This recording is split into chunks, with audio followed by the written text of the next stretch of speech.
we're small in number, but I think Kim's going to join us briefly in a short while. And this is being recorded as well for those other trainers that aren't able to be with us today. We'll just give Vanessa a moment. Okay. No. What you saying? Okay, well, we're down to two, so let me introduce myself. Although I think most of us here will know me, but Jackie, I know we haven't met before. So I'm the head of financial crime and compliance for the ICA. I've been doing that I've been with the ICA for about 3 years. Prior to that, I was head of anti-money laundering for the Gambling Commission in the UK. Prior to that, I worked at the National Crime Agency. So we can't say too much because I need Vanessa to be here really for this. So I'll fill in time whilst Vanessa is finishing her phone call. So you're also doing the training with the gaming industry? Because I saw they had something with gaming as well. That was yesterday. Oh, that was yesterday. That's right. Okay. So really interesting actually. Really, I'm sure really good day. because I was wondering how that went. If they had, I figured a lot of people might go to it, or did you get a good support? We have 4 persons. That's it? For gaming? That's what I'm saying? Yes, I have a contact for every number house, everybody. I went to Neil Major, I went to Alvin Newball, I think Erica Lang. So they probably just send one person from each morning. No, actually the the person who came from an unlicensed gaming house, bet in Vegas. Because you know. But what about the hotels too? Yeah, we sent Because it. Kesner is at Bahama. We sent it to Bahama. We sent it to. Yeah, because Helena told us yeah. Sorry, I mean, this is why them to just throw you off here. No, it's And okay, then all right. Erica Line told me, say, you know risking money Yeah. laundering. In gaming. Yeah. In gaming. Yeah. Oh no. So They need to That's the number. I am though on Saturday. I'm with 20 from the gaming board at the gaming board where we're doing the same thing. Okay, well that's good. But yeah, I actually wrote a program. You'll remember, won't you, Farida? I wrote a program for the gaming houses with a manual and everything that you'd expect, but there wasn't a strong take-up. Yeah, I think the regulator probably has to impose something, and Yeah. once they impose it, then they will comply, and that's where you get a lot of people buying. CRCA conference? On Friday? The CRCA conference, no? No. So unless you mean the Friday conference, then no. Okay, well we'll make a start. Welcome back, Vanessa. I had to take that. No, that's okay, don't worry, that's no problem. So can I give you an overview of what we're going to cover over the next few hours? And I was saying, Vanessa, that this is being recorded for those trainers that can't join us today. So after the introduction, which we're partway through, we're going to spend some time talking about some changes that need to be made to the way in which this is being delivered, and I'll explain the background and the reason for that when we do that. But there are some fairly significant changes. As the ICA evolves, then there's an opportunity, I think, to support our partners overseas in the delivery of our qualifications, and this is what we're about today.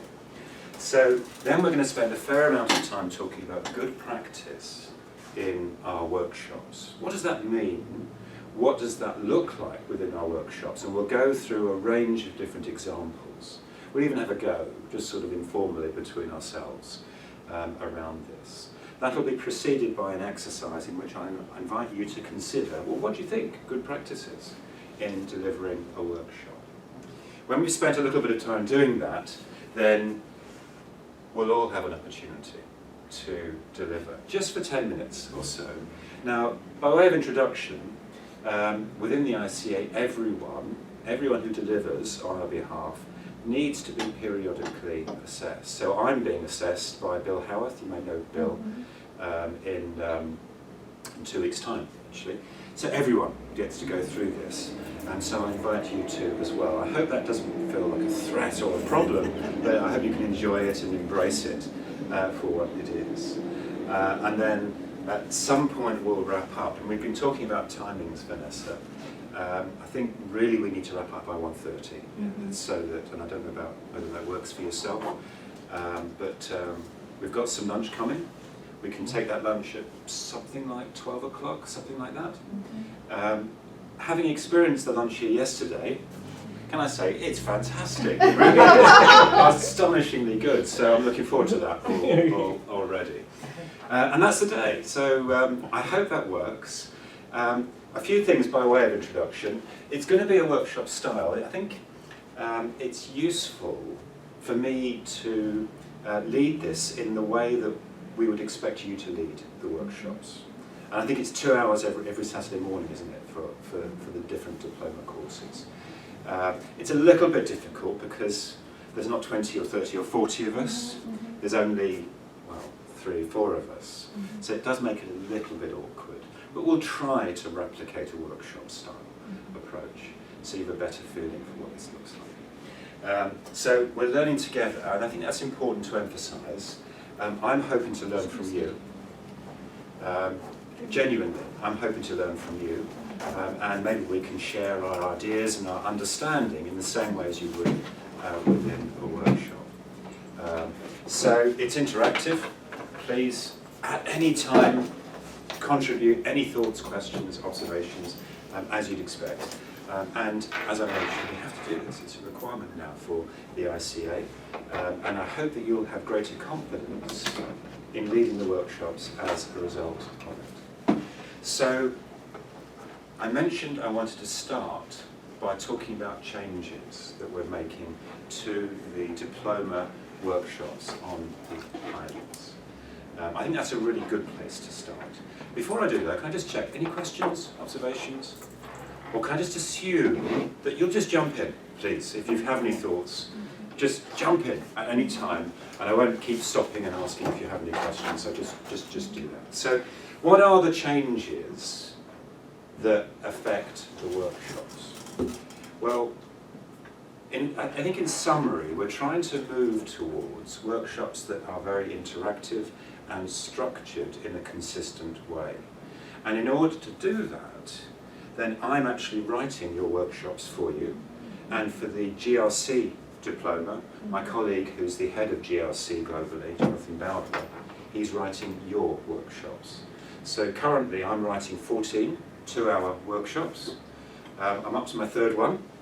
And then we'll provide those to you, and that will give you a framework within which you can deliver. I hope that's welcome. That's not a reflection on anything that's happened in the past.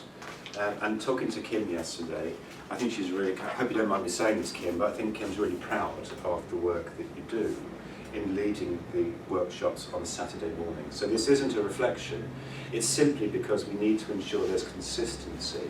And what you'll be delivering will be very similar to what people all around the world will be delivering for the diploma. So there is, again, that continuity at a global level, and I hope you welcome that. So we'll actually go through a slide deck so you get a feel for what it looks like. And you'll see that in the slide deck there are notes. I add notes around the sorts of things you might want to focus on as the trainer, what the priority for it is, and so on.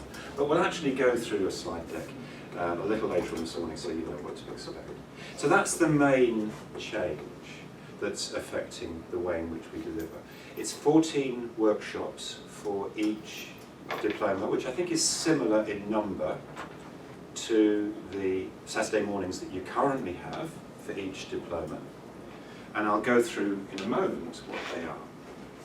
I think the other thing to mention is that we're hoping, as well as ensuring greater consistency of delivery, we're hoping also to ensure that you are supported in a way that perhaps we haven't in the past. And today is a major part of that. And on the flip side, we have some confidence within the ICA about yourselves. We know who's delivering on our behalf, and we've got some confidence around your ability to do that. So they're the changes. Can I take you through the 14 elements for the AML workshop? Separately, I can take you through the GRC elements. And this is very much up for discussion. So if you feel that we need to change some of this, well, we can have a conversation around that. But as it stands, the first workshop is about setting the scene. So that's about talking through the nature of BIFs, the nature of ICA, an overview of the course. There's an opportunity to talk about how we study, what's good practice in how we study the manual, to look at the resources that are available to us as we study. So that first workshop is just purely easing the students into the study experience, managing their expectations. It's important, I think, that we realise that it involves many hours of work, and we need to start right from the outset to encourage students to set aside the relevant time. The second workshop is all about money laundering. Fascinating, whoever leads this. I think this is really exciting. It's such a dynamic and interesting area. What I've tried to do in writing the workshop is include a range of different money laundering typologies. But there's also going to be a focus on what's the process. And you know, for years we've talked about it in terms of placement, layering and integration, and I'm sure you're familiar with that. But actually I think we need to move past that. I think really that's quite dated now. That works for cash, placing cash into the system. It doesn't work so well for much of the money laundering that's taking place around us. So we'll be discussing that, and I think it's really good for students to have the opportunity to think that through for themselves, to see what the model is firsthand. So this workshop looks at processes, the model for money laundering, and a variety of different styles of money laundering. And it gives the students the opportunity to have a go. I did this yesterday with the betting and gaming students. Having talked about the nature of money laundering, I said, okay, well look, I'm going to give you $1 million. What are you going to do with it? You're the money launderer, how are you going to do it? It's a really interesting exercise. They enjoyed it, they were really good actually, a little bit scary, I thought, maybe too good. But that's, for me, I think a really good exercise to do because it encourages the students to look at it from the perspective of the criminal. So, there are 3 workshops that I've included in the 14 that focus on the assignments. Now I want to pause there because this is changing. And the way it's changing is this, and you may welcome it, you may not, I don't know. But the ICA have made it very clear, the examiners have made it very clear, that we shouldn't be providing direct support specific to their assignments. So we shouldn't be going through their assignment with them to say, well, these are the sorts of things you should be saying in your answers. That's not, because it's for them to do that. They need to figure this out and understand how to answer their questions. Does that make sense? That's not to say we don't say, I'm not listening to you, we can't talk about it, but we have to be very careful about what we say. We shouldn't be giving them direct help. However, as you probably know, there's a good way of answering the assignment questions, and actually there are many, many bad ways of doing it. So there are 3 workshops within which you'll work through a specimen question. Not the one they have, but you'll work through it, and I'll show you an example of this. And you can talk about it, you can get the students to think about what a good answer would be. And then there's the examiner's guidance for that question. So then we can hear from the examiners what they expected. So we'll ask the students to do it, get a feel for it, talk about it quite openly, and then we'll see what the examiner wanted. And then in that way, I hope they'll be much more comfortable to answer the question themselves. But we won't be talking about their particular question. Does that make sense? Are you comfortable with that? Have you got any thoughts around that? So I would say, just, I guess by way of feedback for students, and this is more because the students come from various backgrounds. Some have educational experience where they've written, some have none. Yes. Some are more senior where they do it for their work. Yes. And others don't have that experience. Yeah. So whenever I'm approached with this, I actually take time out to talk more from the point of view of when you approach it, to give it the focus. So if a question is worth whatever the points are, and they tell you this part is 7 and say another part is 20, give the weighting in your response based on the weighting in the question. So more general and not, okay, for this one, these are the things you need to say, more than, I think, the guidance that has been provided in the past to say, look the keywords, make sure you're answering the question that's asked. Don't overly do it with statistics or graphics, but make sure you're speaking, so more from technique and approach. Absolutely. Yeah, so, Yeah. because again, and I agree, good morning, you can't do it for them, and you don't wanna cloud it where everyone in the class is sending the same assignment to the grader because you already finalized it for them. Yeah, they'll spot it. Yeah. Good morning. I'm sorry to interrupt you, Jackie. No problem. We are running out of seats. I'm so sorry. And is it worth just spending a moment to pull this back, so that you don't feel too cramped? Yeah, she's on the way. Is that all right? Yeah. Thank you. She's not in the picture. I'm Tim. Pleasure, Tiffany. Tiffany. So we're just talking about some changes that are taking place to the diploma workshops. Okay. And I'll run you through those when you have a cup of coffee, the things that you missed. Okay. Jackie, can I come back to what you were saying? Yes. That's exactly what I was hoping for. Because I think we all know in the room that the students come from many different backgrounds. And some haven't studied for years. And it's really tough. These assignment questions, they're not easy. Particularly the number of words that you've got to fit all these things you want to say into. So in having a practice go in a safe environment where you get very specific feedback, I hope that will help. And I've actually built in 3 workshops to do that, because there are 3 different types of questions. So you may have picked up that the first question is a particular style. It's normally split into 7 or 8 parts. The second one is normally just 2 parts, and the third one is sort of a mixture of the 2. So I've included 3 mornings where you just go through practice, and in a moment we'll look at what that looks like. We'll look at the slide deck. So you for that place them workshop. so they have enough time before the actual assignment is due? Yeah. Because I think that's critical too. Absolutely. Yeah. Because some of them want to work on it early and they ask you questions. The minute that thing is released, oh, I want to get rid of it early, on and on. So on that Yeah. point, Jackie, it's I'm glad Miguel's here, because it's a really important point. You are the only jurisdiction that delivers it in this way. Every other jurisdiction is just 4 full-day workshops. So we're writing these workshops just for you, but they are consistent with the 4 full-day workshops, albeit I'm having to rewrite them. So with that in mind, what I need is for you, when you plan your workshops, to actually look at the dates for the assignments to see when they're due, and then to put the relevant workshop a month before, I would suggest. Wait, just Does to that make interject. I mean, sorry. I think the schedule is built around the No, the way they assignments. changing it now, because they're gonna have a session where they give a sample one, and that's a session Yes. to go over it, so that's how it's gonna change now. So that's what I was saying to him, just to make sure that sample one we go through. Give them enough time before they have the actual Actual one. one. Yeah. So that's really important. Yeah, I'm it's glad not you just- So what's the time frame for the actual one? I mean, It's not built in like that now, because I already Yeah. have the schedule. okay.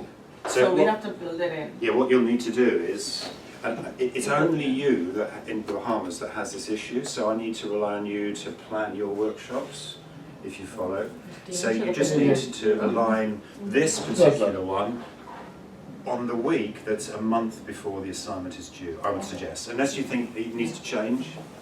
No, But, yeah, we can work it out, we but can I have work the it out. schedule already, Okay. so. Does that make sense?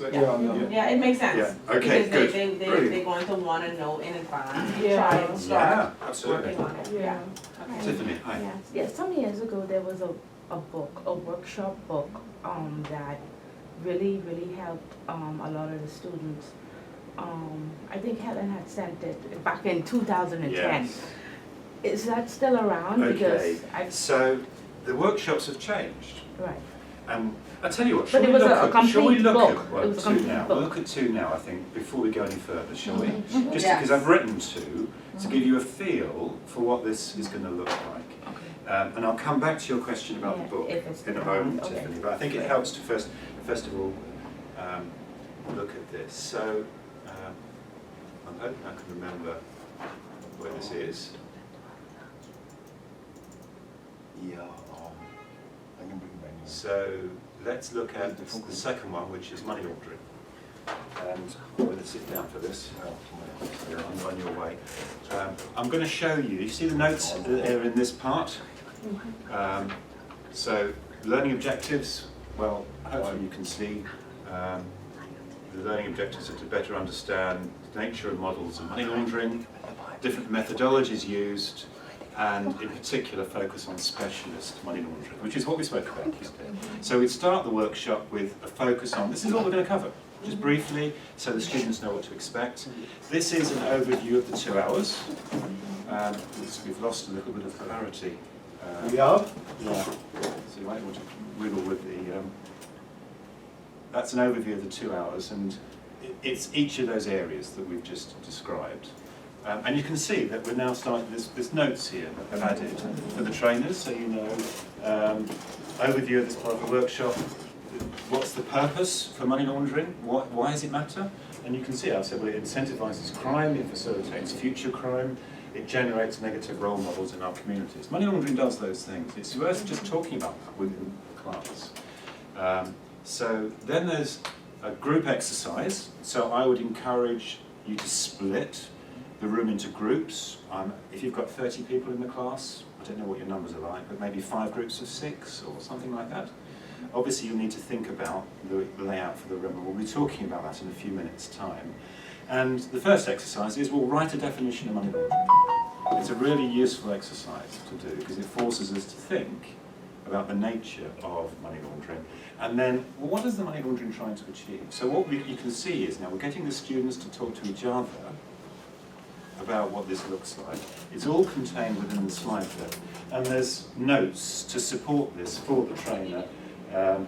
You know, the exercise is designed to think about money laundering. The debrief acts as a platform for the trainer to unpack each of the areas. And so there's explanation around what's expected from you. Then we come to the 3-stage model, which is useful to know, but it's not the whole story. So, I've skipped ahead.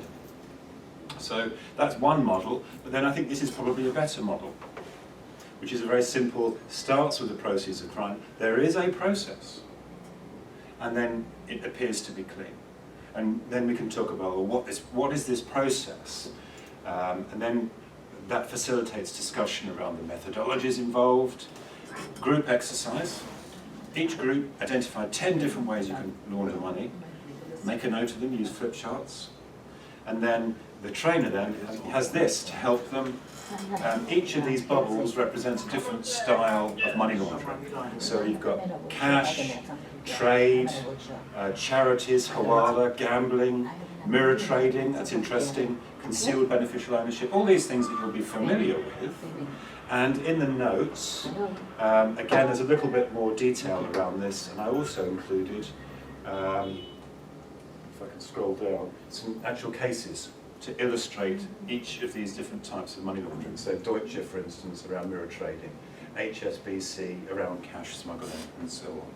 So, just moving on then, we now come to specialist money launderers. We use the FATF report that you may be aware of, that was published about a year ago now, looking at specialist money launderers. And you can see there are notes that I've added here about the sorts of things you want to mention. And then we're moving towards the end of the workshop. So you're starting to wrap up now. You revisit your learning objectives. You know, do we understand these better? And draw a close. Oh, and there's that exercise. So before we finish, there's that exercise I mentioned. You've got between $10 and $100 billion. How are you going to clean it? So this is over to you now within the groups. So, do they help? I mean, that's a quick run through what you will have in your hands. I would suggest you print it off with your notes. That's what I do. And then just add your own. You need to own it, make it your own.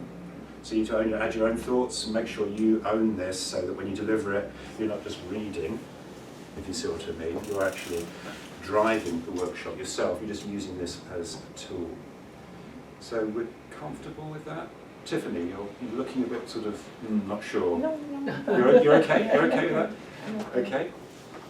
We'll go through then one more of these, which is the one that focuses on the assessment. Is that okay? Just again by way of example, to give you, again, a better idea. So, go back. So, this one is assignment preparation, and it's for the first assignment. Once again, learning objectives. And you'll probably know that there is formal guidance published on the platform, and very often students don't read it. And they have questions, and the answers are in the guidance. It's really frustrating. So I've actually spent some time here to emphasise the importance of the guidance. And the contents of the guidance, obviously you don't need to go through it, you don't read it, but it's just mentioning, well look, there's answers around all these questions. Look in the guidance, read it before you attempt your assignment. And there's a second slide just again on this guidance, in particular around referencing. Referencing is an issue. I don't know if it comes up with your students, but how you reference external sources is quite challenging. There's a lot of questions around that. And you might even want to give some examples. And there are examples contained within the guidance that will help you to do that. So that's relatively straightforward. Then we actually look at the assignment question. So this is the first part of an actual assignment question that was used a couple of years ago. And you can see it's worth 25 marks, and I would suggest that you invite the groups to go through it. Start to think about, thanks Kim, start to think about what a good answer would contain, how they would structure it, what the key words are, and so on. And then you can see in the next few slides, I've added some notes around each. You can see that the next question is, what's this one? Terrorist financing. 25 marks again. And again, you can ask the groups to look into it. The next one is FATF. And then the last two are around tipping off and reporting money laundering obligations. So we can invite the groups to actually spend some time thinking about how they would answer those questions. And then, well, now there's an opportunity to do this all together, to talk about, and you need to lead this, drawing on what the groups have said, going through what they've answered, and you can use the examiner's guidance. And this is the examiner's guidance. So here the first part is about sanctions. And you can relate what the groups have said and your discussion to what the examiners have said. And I hope in that way, going through each of the slides, you can see the examiner's guidance for each. In that way, you'll have the opportunity to help them to see what a good answer looks like and what the examiners are looking for. And when we do that 3 times, I think they'll be really strong around this. But what it does mean, though, is you won't be actually talking specifically about their question. Is that okay? Are we comfortable with that? Does that make sense? I don't get the part where you were saying that it won't be specifically talking about Yes. their question. So that's one of the changes, Tiffany, that we're making. Okay. The ICA, the examiners have said that they don't want trainers to go through the actual questions with the students, not the ones they are doing. Then obviously it's really good to go through other questions to see how they should answer the questions, but not their live ones. That's for them to figure out. Because there are sample, there's a guide on there now with sample questions on Yes. how to, Yes. and that hasn't been very helpful. Because when I did teach my class, a lot of persons did approach asking for help, and we did go to the sample question, I know. and then we had some people that did well, and then some people that didn't do very well at all. So I feel that there's a big gap in what is expected. Okay, well that's what I wanted to talk about this morning, and thank you for raising it. Yeah. This is designed to fill that gap, but I appreciate that it's not ideal. The students would much rather you did this for their questions, wouldn't they? Of course they would. Of course. But what the ICA, the examiners are saying is, but if you do that, it's you that's answering the question, it's not the student. But again, it's just a guide, it's not, I mean, the questions are so comprehensive and they require so much detail, so much research. So giving them a guideline as to where, you know, which direction to go in, because I even feel overwhelmed by the process, because I had about 10 students and I saw the split between, you know, all of us, we did, like, it's not really a workshop, but we discussed the same things, they had the same points, but some failed. Yeah. And Yes. I almost felt that I didn't have sufficient, you know, it confused me as to, okay, we all had the same reference point, but how is it that, you know, I understand that, you know, the grades would fluctuate depending on person, but to see that some Yes. failed, that took me by surprise. Yes. Yeah, so, Tiffany, I think a lot of it though is, one, the amount of work some people want to put in it, and then two, like their backgrounds, because I have some people in my class, they work in oil. They have no clue how to apply but it. I agree, yeah, You know? and I looked at all of that, and actually those ones that worked in oil, they passed. They did. And the ones that are in the bank failed, and I worked extensively with them, so I almost feel like I went wrong somewhere. But don't we vet the people before they go in? Sorry, I mean, that's why we have the intro and the intermediate. Yeah, But But everybody still, knows, right? Some it- people could just, But Yeah, see, you know. see the other thing that I would say, and I don't necessarily, when I see people don't do well, to me is as Farida said, is multiple reasons, because I teach at UB as well. And some of it is strategy and approach. It's not always the knowledge, and I try and explain to students, those cases are meant to demonstrate your critical thinking, analysis skills that you would definitely have to apply in real life, not for you to, whatever the textbook say, Textbook, give it right, back. right. And I said, in addition, I said, as an examiner, I have not been an examiner for this, but as someone who grades, what have you, someone who's gonna get an 8 is someone who go beyond that book, right? And say whatever cases, and if you could bring me cases even within your local jurisdiction, that tells me your level of understanding and application is much higher than someone who just, I sit in a class, they told me to do A, B, and C. I am in this framework. That's why I think sometimes it's a danger, because I think sometimes they rely too much on what is said. And then the way they Right. articulate it is Yeah. going to vary on their own communication skill. So that's where I think and see, they don't know who's examining which papers, right? So if I'm reading as an examiner and I see 4 kind of close, I'm gonna be more leaning like, I don't think they really know, versus someone that set themselves apart that still customize it to them, to say this reflects how I would approach it. I'm using it. So I don't, you know, I still think if you know your stuff, you can do that well. I agree, and I took all of that Yeah, into yeah, consideration, yeah. that there are, you know, some persons come in with their first degree, and some persons come in with high school, but they have the experience. I looked at all of that, but I still feel that, you know, in terms of, I didn't find the example, that's online, that I went through to be helpful, or enough information. but So I think even that's, the ones who are applying themselves and probably not in the field, but you know, it wasn't sufficient. I think though that this, in my opinion, is good, because Yeah, he would yeah. have tailor-made Yeah, the it is good, it's examples good, around, but you know. I'm just saying, it's there already, it's Right. there, and Right. I've used it. No, this, what he's talking It about is something, changed. it's changed now. Yeah, that's a whole It's a session whole new that section. It's that a you whole will do different just thing. on that. Okay, so what's online right now? I Well, mean, well, we're talking about the this- sample question, right? Yeah, the one that I'm using is Uh-huh. the one that's online. Online, What's right. different though is Okay. you're spending 2 hours unpacking it. Yeah, that's what I'm saying, I did that.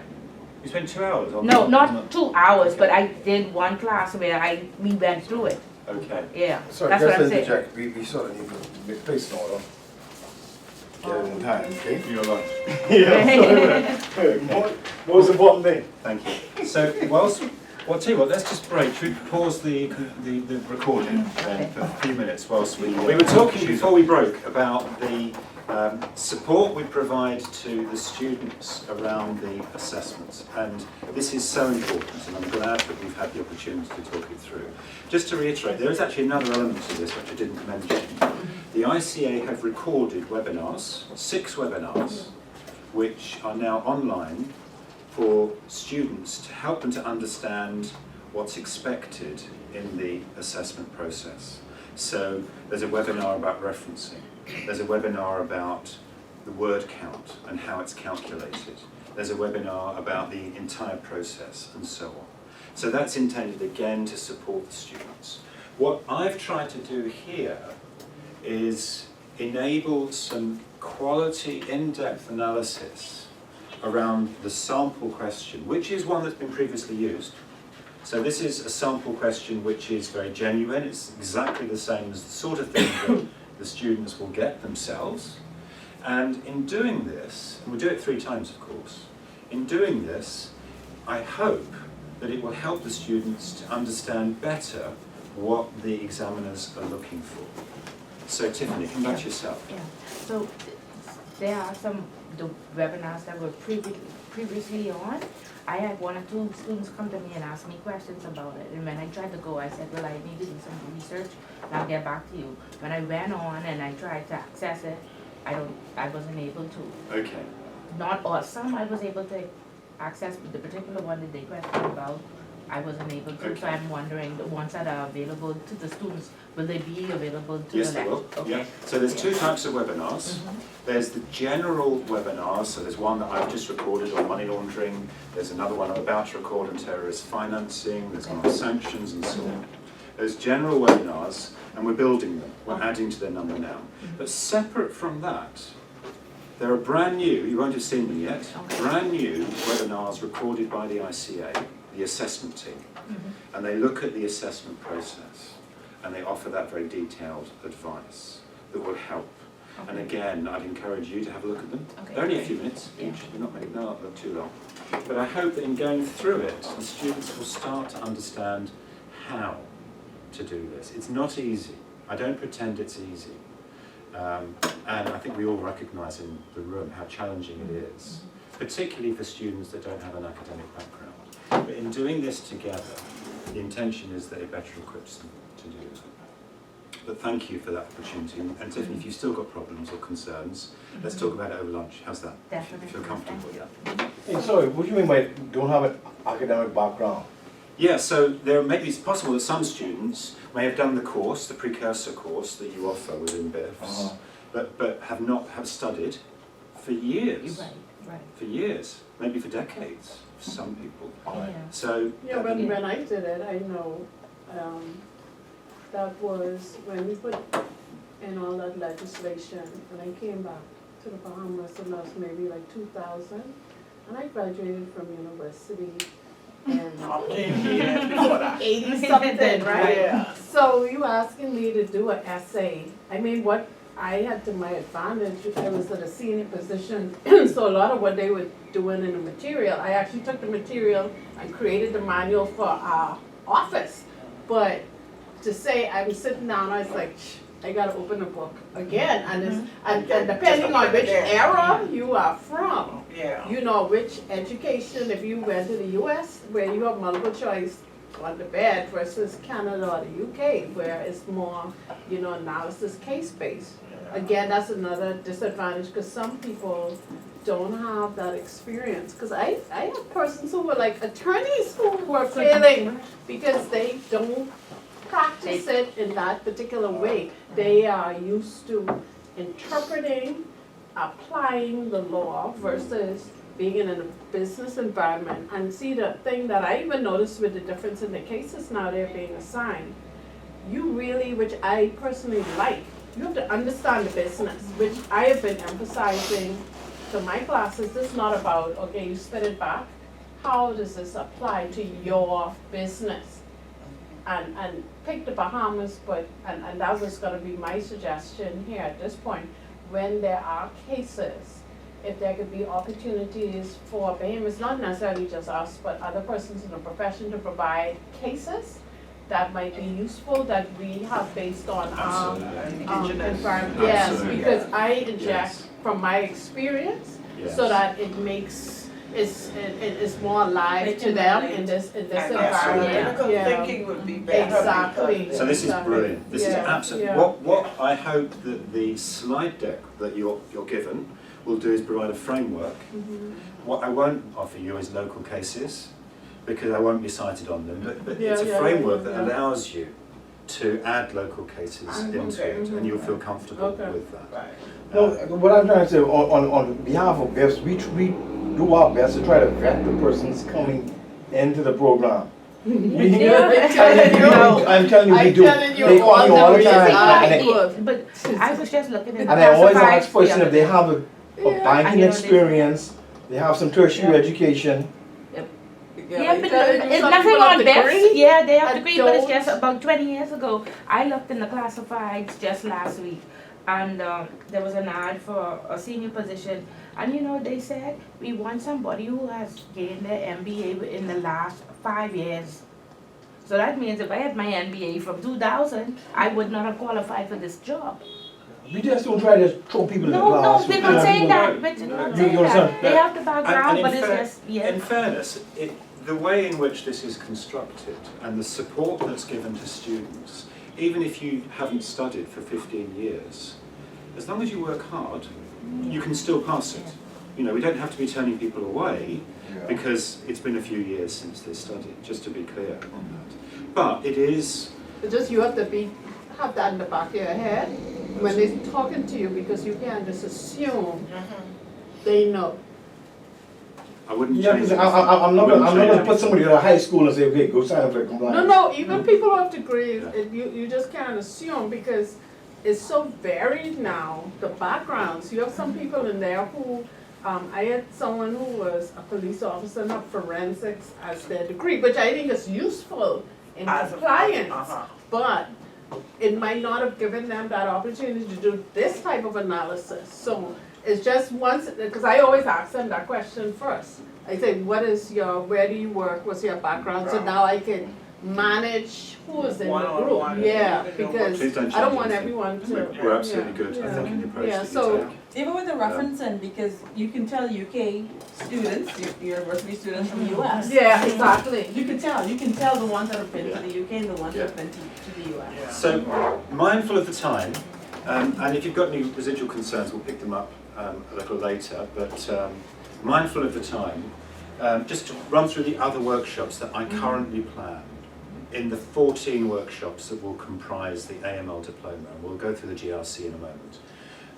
One that looks at the international response, FATF, United Nations, Transparency International, the framework, the 40 recommendations, and so on, things that you'll be familiar with and I hope comfortable with. A workshop that looks at the risk-based approach, FATF recommendation 1, what your local position here within the Bahamas is. I'm assuming it's a requirement. Yes. It's part of your regulatory framework. So there's a focus on that, and typically that's going to be asking, well, what are the challenges about the risk-based approach? And there are challenges, because it doesn't tell you what to do. And my experience of many operators is they want to be told what to do. And the whole point, of course, is, well, you need to figure it out for yourself. So that's an interesting workshop. One that looks at the particular risks, so jurisdiction risks, customer risks, product risks, and it asks students to unpack them, to identify them, and link them to their own experience. So you can see already, I hope, there's a lot to cover in 2 hours within this, and you'll be given the material and the framework to do that, but it is a fairly structured approach. So, continuing, 7th looks at terrorist financing. It's not so much of an issue on the islands, is it? I don't think you've had a terrorist incident here for centuries, in my understanding. I could be wrong. We've had funds come to the Bahamas. But you've had funds through, and I think that's the point, isn't it? So you'll be drawing that out and talking about counter-proliferation as well. Sanctions, again, 2 hours on sanctions. It's not long, it's a lot to cover. It's a really complicated, interesting area. Customer due diligence, And I use the FATF recommendation 10 as a framework for customer due diligence. So you'll know that there are 4 components within recommendation 10: identify and verify, determine beneficial ownership, determine the nature of the relationship, and ongoing. So we use that as a framework for the workshop that looks at CDD. The control framework. So here we're talking about the importance of culture. All the different controls from escalation, exit, management information, 3 lines of defence, suspicious activity, reporting, and so on. What does that look like? How does it work together? How does it hang together? And you'll look at different examples from banks around how they organise their control frameworks. One which focuses on how we work with the authorities, whether that's the police or the regulators. How do we respond to them? How do we manage their expectations? What are the regulators trying to achieve? What is their focus? What is their goal? And one that looks at new threats, new technologies. I'm speaking about this on tomorrow, actually, at the conference. I'm going to be talking about artificial intelligence, blockchain, biometrics. Really, really interesting. And I think it's important that we start, in fact, I think it's vital that we start talking about this within compliance professionals because of the impact that it's having. So there's a workshop here that focuses on that. And then there are 2 others that I've put here that will be within the body of the other workshops, considering the second assignment and then the third assignment. And obviously we'll put it at the relevant time. So how does that sound as a framework for the AML diploma? Does that look comfortable? And you'll have slide deck, typically about 20 slides, that you can go through, and I'd encourage you to own it and make it your own. So briefly then, to look at the position for the GRC, my colleague Jonathan Barber sent me through details last night, so I didn't have a chance to add them to the slide deck, but they're on a Word document, so hopefully you can see. So what Jonathan is saying is, for the GRC diploma, the first workshop is course introduction. The second, understanding governance, risk and compliance. The third, well, you can see. I won't read them out. Can you see from the back? Are you okay? I don't know who the GRC trainers are within the room. Okay, so you'll have obviously a better understanding of this. So obviously you can see ethics, integrity, corporate governance, the role of the compliance function, systems and controls, risk management, managing issues, regulatory breaches. And we need to add, of course, the workshops around the assignments in the same way as we did for AML. So again, I hope that's a fairly coherent framework that will help you in terms of leading the GRC material. And I can provide this to you, because I think you're starting fairly soon, aren't you? In November, as a GRC. And we need to make sure that we get the workshops to you on Saturday, this Saturday. Okay, who's leading that? Dave. Okay, Dave Smith. okay. So gosh, we start on Saturday. So then I will we'll talk about this afterwards, Miguel, but I will arrange for the first workshop actually is going to be very similar to the first AML workshop, because it's just introducing the course and the topics. So I'll get that slide deck to you so we can send it to Dave. I think it's 2 people, isn't it? Because But that's only for B. So I only teach with B. Okay. I don't have A. You have the you schedule have for schedule A? rate? No. Let me look at my phone.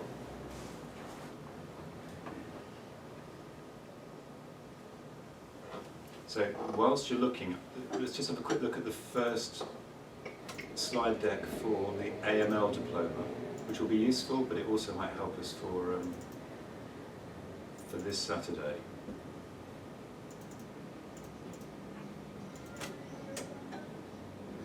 So you'll see that there's some time actually introducing BIFs, and I've left that blank because I'm not sure what you'd want to say, Miguel. about introducing BIFs, and I'm guessing that won't need too much because they'll Yeah. know something about BIFs already. Me? Mm-hmm. You don't GRC? Yeah. I was aware what the connection was. Ah, you're here on Saturday. I So, had the teacher doing something the other night. Come on Saturday, okay. I wasn't sure how it was connected to the whole process. okay. Some kind of like, yeah. So I will make sure, Samuel, that you get a slide there. Group A, yeah. Oh, group A. Okay. Are we cool? Are we okay with that? That's fine. Yeah, good. So let's just have a quick look together then at what you'll be doing on Saturday. Just give us a feel.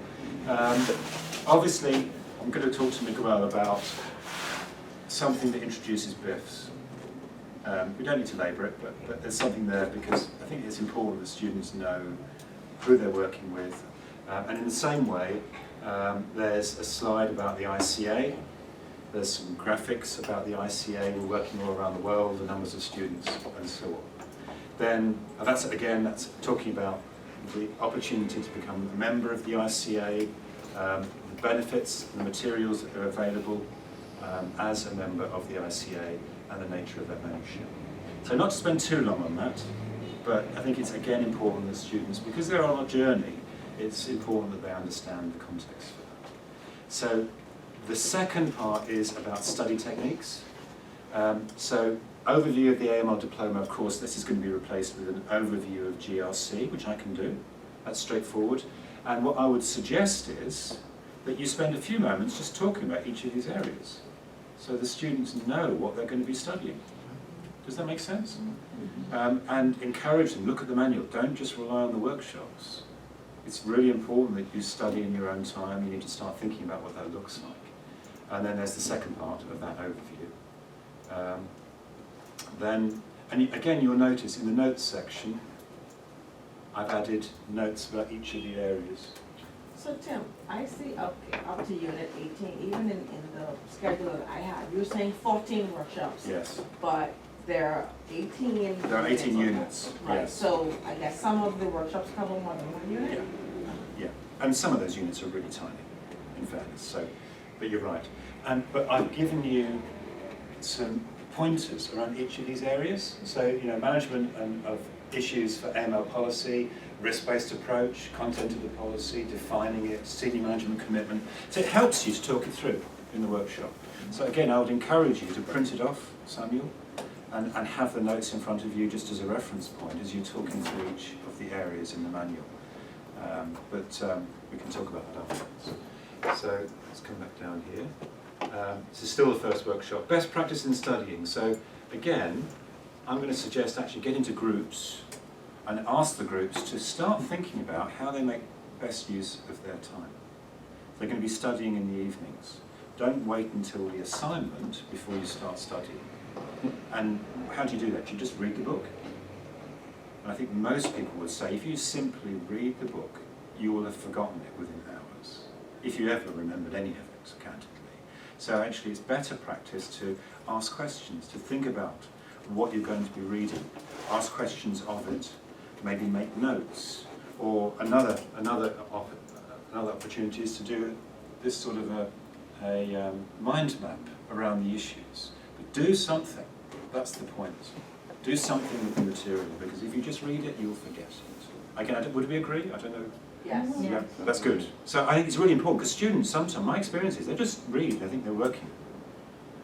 It just doesn't. It just doesn't. So really important. So, just a question. Have we considered some form of study notes preparation for the future, maybe that can assist students? In addition, we have a note taking. Sometimes, for example, at the end of each unit, we might have a summary, study notes, that kind of thing. There is. That could be helpful. There is. In the manual, there's a summary at the beginning of the unit. Mm-hmm. This is what you're going to study. And there's a summary at the end of each unit. You should now understand this. So it's there. And in fact, what you might even want to do is go through one of these with the students so you know what to expect. True, and the tasks online are very helpful too, Yes. because I sometimes print the task and do a group work with the task. Yeah, Yeah. absolutely. So those self-assessment questions Yeah. and the tasks, really useful. I might give it to them as a quiz, and I haven't done it the last group, but sometimes I might give it to them as a quiz to say, Brilliant. make sure I read this, because honestly, You, Yeah, they don't no, make that's a it. forced thing to say, you know, we, they don't really Yeah. Well, they've got no excuse if they Yeah. don't, Yeah. because you've talked about it in that first workshop. And again, they're starting to get used to the group approach. So they're getting used to talking to each other in groups of 4 or 6 or 8, and getting comfortable with that approach. So anyway, that's the first part of the workshop. And then the second part, well actually I've included some AML specifics. So you can see what I've done here is I'm actually talking about the threat. Now that's not going to help with GRC, so I'm going to have to talk to Jonathan urgently to get some content for Saturday's workshop. Urgently, because it's now Thursday and there's a time difference. Yeah, Okay. but you're doing like 2 or 3 weeks, right? Yeah. So I guess if he gets it the second week, it'll still be okay. He doesn't have to do the workshop on the first. I mean, unless that's what you Well, want. there will be a structure of Sure. about 14 The following, weeks. okay. Yeah. So, and if we look at the first workshop, course introduction, study technique, assessment guidance. Okay, well, So we that's can go what through that. Jonathan had in mind for this Saturday. So, actually, I could write that. And so if I give you the materials, I won't need to involve Jonathan. Just that in the AML workshop, as you can see, I actually included a little bit of information about the threat. So for the AML one, it talks about the nature of organised crime. This is organised crime in a graphic. And there's some discussion around why it matters. Why are we studying these things? It's foundational to the rest of the course. Use of national risk assessment. So you've got a Bahamian national risk assessment. Yeah. So you can make reference to that and draw attention to it. And that's it. That's all. But I will make sure you have something ahead of Saturday, Samuel. So, and it has to be by Friday afternoon, so you can look at it on Friday evening to make sure you're comfortable with it. Yeah, absolutely. But that's my job this afternoon then to write that. I'll make sure that you have. Sounds good. Okay. Any other questions around this?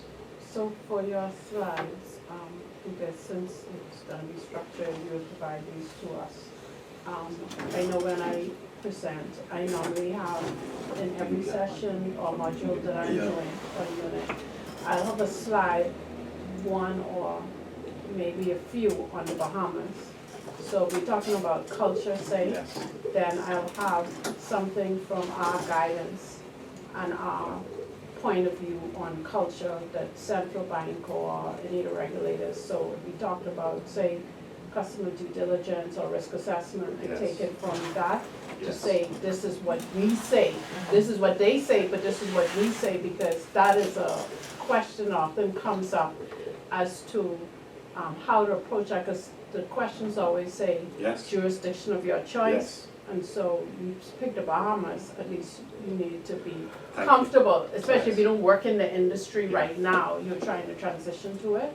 So So- how does that work? so- Do we send it to you and you say yay? No, God, it Okay. doesn't need that, no. So what I would suggest is that I will include just a slide to say Bahamian position, and then you can do what you want with it, please. What I'm not trying to do is stand on your shoulder and make your life difficult. No, All no, I'm trying to do is that's- provide you with a framework. Guidelines. So typically we'll look at what FATF says, for instance about customer due diligence, which will apply to the Bahamas, so therefore it's going to be the framework that you use. But then I can leave a slide to say Bahamian regulations, and then you can add a little bit of colour. Is that Yeah. comfortable with that? Yeah. I think it'll work really well, actually. Yeah. It should work really well. Yeah. We finished off, didn't we, talking about the different workshops for AML, and we've gone through GRC. So we're going to talk about good practice then. And as I was saying to Samuel, I'm really mindful that everyone in this room is black belt at this, that you're really good at this. And there really is no suggestion from me that you're not. But there is a requirement, and this is something that Bill and Helen have been very, very clear on. There is a requirement that everyone is at least at a certain standard, and so I need to just talk about good practice with you. Maybe there's an opportunity to share though, and I can learn from you as much as we can share these issues together. So please don't feel that I'm suggesting that you're not doing these things. Is that okay? Can we agree with that? So, good practice. Well, I think the first thing to talk about here is, well, what are the workshops trying to achieve? And it's good practice to be very clear about that. So just pausing there for a moment, what is the purpose of the workshops? And I suggest there are in 4 areas. And this is set out in the guidance that I've provided to Miguel. And I don't know if you had a chance to circulate that, Miguel. But we'll make sure it comes to you. So there's a document that sets out the approach to workshops very, very clearly that I wrote a few years ago, a couple of years ago. I updated it recently, and it includes what are the goals of a workshop, what are we trying to achieve? Well, of course, one thing is we're trying to raise understanding, but it's more than that. Any thoughts? It's more than just raising understanding. I think it's also about getting people excited, isn't it?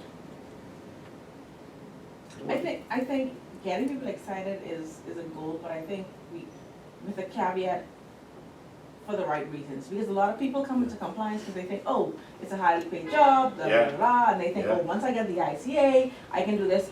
So I think we need to, try and get them to understand that there's a caveat behind it. Just coming into the industry it's a highly paid job, for the money. And I think a lot of students in my classes, if you ask them why they want to do it, generally, that's the basis for a lot of them.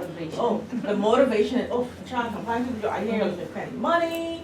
So I don't know if they necessarily understand, It's a really good point. There's more to it than that. But who wants to be a compliance officer? A lot of people for the money. For the money, only for the money, that's the motivation, the money. Like, Yeah, you want it's me to very buy? comprehensive and it's a lot of work. If they're in it for the wrong reason, Absolutely. This is really important, isn't it? How do you get them? How do you get students excited? How do you get students excited? You find out what motivates them, eh? Yeah, understand them. That's a really good point, Tiffany. You understand what motivates them. It might be money. Well, Yeah, okay, so we'll there you recognise go. that's what it is. How else though can we get them excited? You tie what compliance does to their personal lives. Brilliant. Brilliant. Do you know that is so important? That's why we start the first workshop looking at the threat, organised crime, because this harms people. It harms communities. Terrorism. Okay, it's not an issue on the island, not yet, but it could be. And whenever you travel outside of the island, it's a very real issue. So you relate it to people's lives. Brilliant. I couldn't agree more. I think the other thing to say is you get excited yourself. I find myself getting almost carried away in the workshops with the excitement of it, because I think this is thrilling stuff. It's really, really interesting. And if you're excited, then it becomes infectious, doesn't it? So that's really important. I think something else, though, that's important is to raise confidence. And particularly for compliance professionals, they need to be confident, don't they? Well, of course, it needs to be proper confidence, not misplaced. It needs to be based on the facts and not their own imagination. But they need to stand up to their CEO and say, you know what, you can't do that. Or their colleagues. So they need to have the confidence around what they're at. So how do we build confidence? For me, I build it through letting them know the regulatory position as it relates to supporting what it is that they do or what it is they're trying to achieve in their workplace. Brilliant, yeah. So we get them clear about what their tools are, what the law is, what the regulations are. That's really important. It's kind of important to let them understand that this job of compliance is kind of like a policing job, quote unquote, so that they understand when they go into these organizations, in a way, they are there to uphold and maintain and to remind all concerned about the legal requirements of that job. Pretty much when you join the military, the police, whatever, these are the legal requirements of this job, and you expect you to do them, notwithstanding. Because sometimes, like somebody said earlier, students think about the glamour, but it's much more than glamour. There's a certain reality attached to it. I agree. Okay? Which includes fighting with senior executives and boards, so to speak, and even losing jobs and coming under threats. Now these are probably not textbook issues that come up, but they are issues. Yeah. Yeah. And if an individual, it's a really good point, Simon, if an individual doesn't have confidence, Right. then they're going to crumble. They're gonna have a This is problem. not the right, I always tell my students, if you do not think you have the backbone to tell your CEO that this is not going to happen, this is not the job for you. No. Because especially if you're the MLRO, Oh, yeah. you need to be able to say, listen, I understand you're the CEO, however, comma, this is my job, and as the MLRO, you're on the hook. You can So- lose your I like license. that expression, Yes. you're on the hook. Yes. That's great, isn't it? Yes. That's really You can important. lose your license. That's So, right. so this confidence is important, isn't it? And part of it comes from having the tools, understanding, having confidence in yourself and your knowledge. But there's something that we can do within the workshops that will help people here. And one thing is, of course, helping them by raising their understanding. But there's another thing that I'd suggest, and that is providing a supportive environment. So let me give you an example of what one trainer I heard about, what they did in the classroom. So I'm just going to demonstrate, not me, this is what they did in the classroom. So they'd ask a question, what do you think of? And then Farida answers, no. Jackie, what do you think? Jackie answers, no. No. No, you're all wrong, it's this. Seriously, that's what they did in the classroom. And not surprisingly, the students didn't enjoy working with them because they just felt crushed. Sure. So one way in which we can actually build confidence is encourage people to actually contribute, listen to themselves speaking, and then find the people around them saying, you know what, that's brilliant. That gives them confidence because they start thinking, oh, I do know what I'm talking about. And okay, if they get something really, really wrong, that's tricky. You can't ignore it. You can't ignore it. But you can do it in a way that doesn't completely crush them. And the you're wrong probably isn't best practice. I think we would all agree with that. There's a way of saying, you know, so Look at I, it from a different angle. yeah, Yes, yeah, yes, so, yeah. yeah, that's interesting, but Yeah. let's, anyone else, you know, rather than saying, like, you're an idiot, you know, but basically, we can't do that. We can't leave people that, because that crushes them. It does the opposite of building their confidence. So these are goals of the workshop, and of course there's also a role that you have as ambassadors for the ICA. And we believe, or I believe, that this is an international, it's a global benchmark around anti-money laundering and GRC, and part of our role is to support that. Okay, so good practice, practicalities, and some of this is from the GWAL, I guess. Tables. You know, this is probably not the best setup. You might be better off, I would put, if it was me, and I change the room every time I do a workshop, even if it's been set up in a way that they think is right, I will always change it because I'll make it my own. What I would do in here is I would bring these tables into groups. So there would be 2 tables, ideally staggered, so people could sit round the table, maybe have 6 in each group, and then you're starting to control the environment in a way that you're comfortable with. Does that make sense? And people sit where, obviously to a degree where they want, you can change that. You can change it if you feel uncomfortable with it. But it facilitates discussion. People are looking at each other. They're not just looking at you, they're looking at each other, and that facilitates a discussion. And I would encourage you to think very carefully about how you do that. Now I appreciate there are limitations because of the size of the room and some of the practicalities. But I'll leave that with you, but think about it because it makes a huge difference. Flip chart. I love them. Everything goes on the flip pen. And again, it helps people's confidence because they say something and you're writing it down and they're thinking, wow, he or she has written that down, that must be right. So it helps them. In here, yesterday I just put a blank screen up and I was writing on the board here. So you'll find a way to do it. And it helps the students to visualise because of course we learn in different ways, by hearing, by seeing, by touching. All these things help us to remember what we're talking about. So actually to visualise as well as hearing it can help the students. So I hope that makes sense. Use of the screen needs to be clear, needs to be sharp. We struggled with this one, haven't we, Nicole?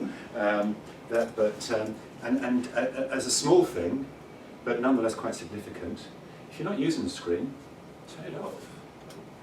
And ideally, you need a clicker that allows you to do that. Because then they're not looking at the screen, they're looking at you, if that follows. And also, you've probably noticed that what I didn't do is put all the bullet points up. Because people will start reading ahead, Yeah. won't they? And I also show the one I'm talking about because that's what draws the eye, isn't it? These are details that actually matter. It's surprising. So temperature, really important, particularly here, my goodness. It's my experience of training rooms is they get warmer in the afternoon, but I think actually here it's quite good, isn't it, in fairness? But keep an eye on it. And if it's a struggle, what I normally do is say to one of the delegates, can you look after the temperature? I'm going to be busy with this, but if it gets too hot, can I rely on you to do what you need to do? So it's one way that you might tackle that, but it's up to you, of course. Okay, so speaking style. One of the things that we've talked about is that it's an interactive workshop. It's less about you speaking. It's more about us discussing together. That's so important. But there will be times when you are speaking. And there's a good way and not such a good way of doing this. And I'm sure you're familiar with this. But can I give you an example? So I'm going to welcome you to the course. And I'm going to welcome you to the course in two different ways. And I'm interested in what your thoughts are about this. So I'm now going to welcome you to the course. Well, I'm really excited to have you, to work with you over the next few weeks. It's some really fascinating and interesting subjects that we're going to talk about that you can see listed on this board. It takes in a range of different issues, and I'm sure you'll find them very relevant to the work that you're doing. That's one way. Same words. Same words. Same words. I'm going to start from back here. I'm really excited to be working with you over the next few weeks. The subjects that we're going to be talking about, that are shown here on this board, are very relevant to the work that you're going to be doing. They'll make a difference in your lives. And I hope you're as excited. Are you as excited? I hope you're as excited as me in order to do this. Now, there we are. I mean, obviously there's a difference between the two. But actually, sometimes it's useful just to break it down a little. So what was different? No eye contact. Eye contact. No excitement. You turn your back to the student. Look at the screen. Yes. And you hold on your posture was just like, I don't want to be here, this is just a job. Absolutely.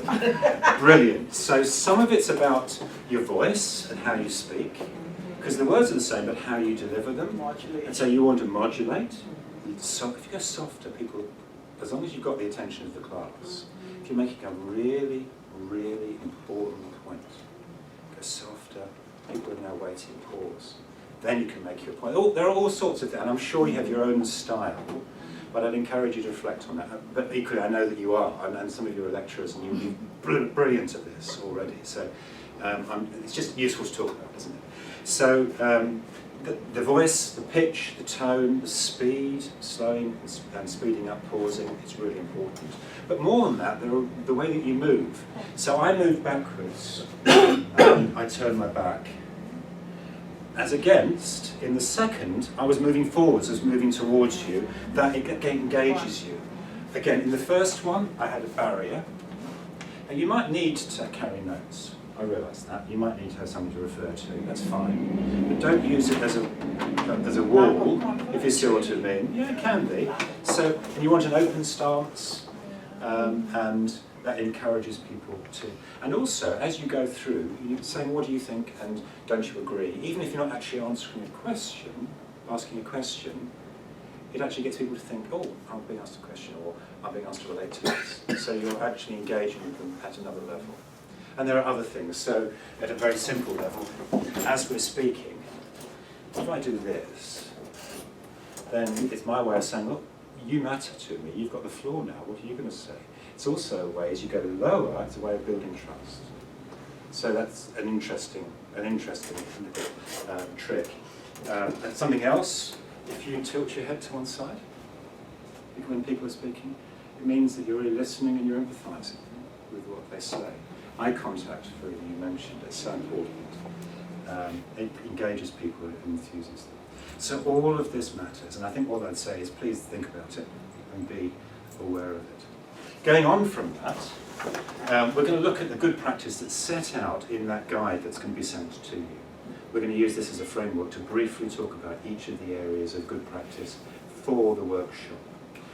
So I hope we can send that guide on afterwards. Now, I would suggest that we could do this as an exercise, and if we were doing this as a workshop, I would suggest we split into 2 groups of 3, and that each of those each of those groups discusses what works well, what doesn't work well, and we actually come back. We're not going to do that because I'm not sure we've got time, and it's a relatively small group. But if we were running a workshop, this would be a great time to say, right, let's talk about this. We recognise it's important that we run the workshop in a particular way. What works and what doesn't work? And you might even give each group a flip chart in order to facilitate. So, can we go through this together though? And I'm going to add a blank slide in, and I've got a pen here. I'm going to write your thoughts on the board. So, here we go. So can I put good practice over on this side?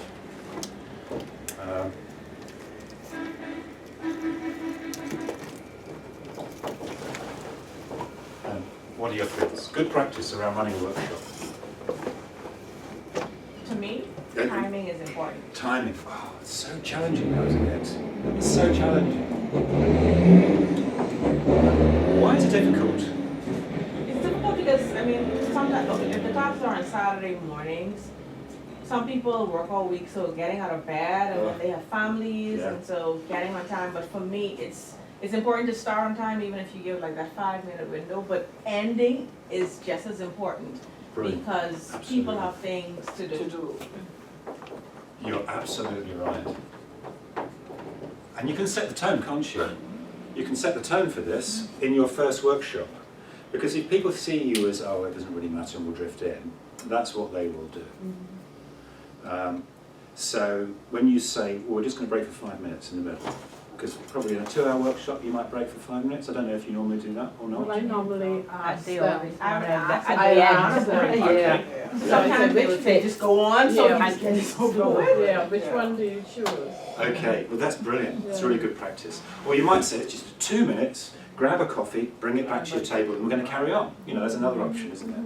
But if there's donuts, do you have donuts on Saturday mornings? No. No, they're going to Oh. sleep. They No, will never come I back. feel special. I feel special. That's fantastic. So it's really important, though, isn't it? And you can control this by setting the tone. And on that first workshop, I would suggest don't wait more than 5 minutes. You need to start. And if people come in late, they come in late. You know, that's fine. There are good reasons sometimes. But timing. But also, how do we find timings in terms of using your 2 hours and covering evenly across those 2 hours all the I subjects? think it's important that you maintain control of. Yeah, but it can be quite difficult. I mean, I often find that I get into mid-afternoon and I realise still got a lot to cover, and I find myself having to accelerate the last parts of the workshop. Doesn't that make sense? So just pacing yourself can be a real challenge. And controlling the discussion, because you know, if you have a very good topic, or what we call a juicy topic, It you know, it can get out of hand. So you Then need to you say, okay, you know, we control. can like.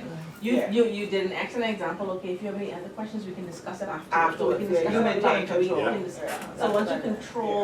control it without making them feel like you're shutting them down, Yes. then you can continue the It's a dialogue really good point. afterwards. Right. You maintain That control. also helps. Yeah. Yeah, it's a really good point. Tiffany, do you have your... No, Yeah.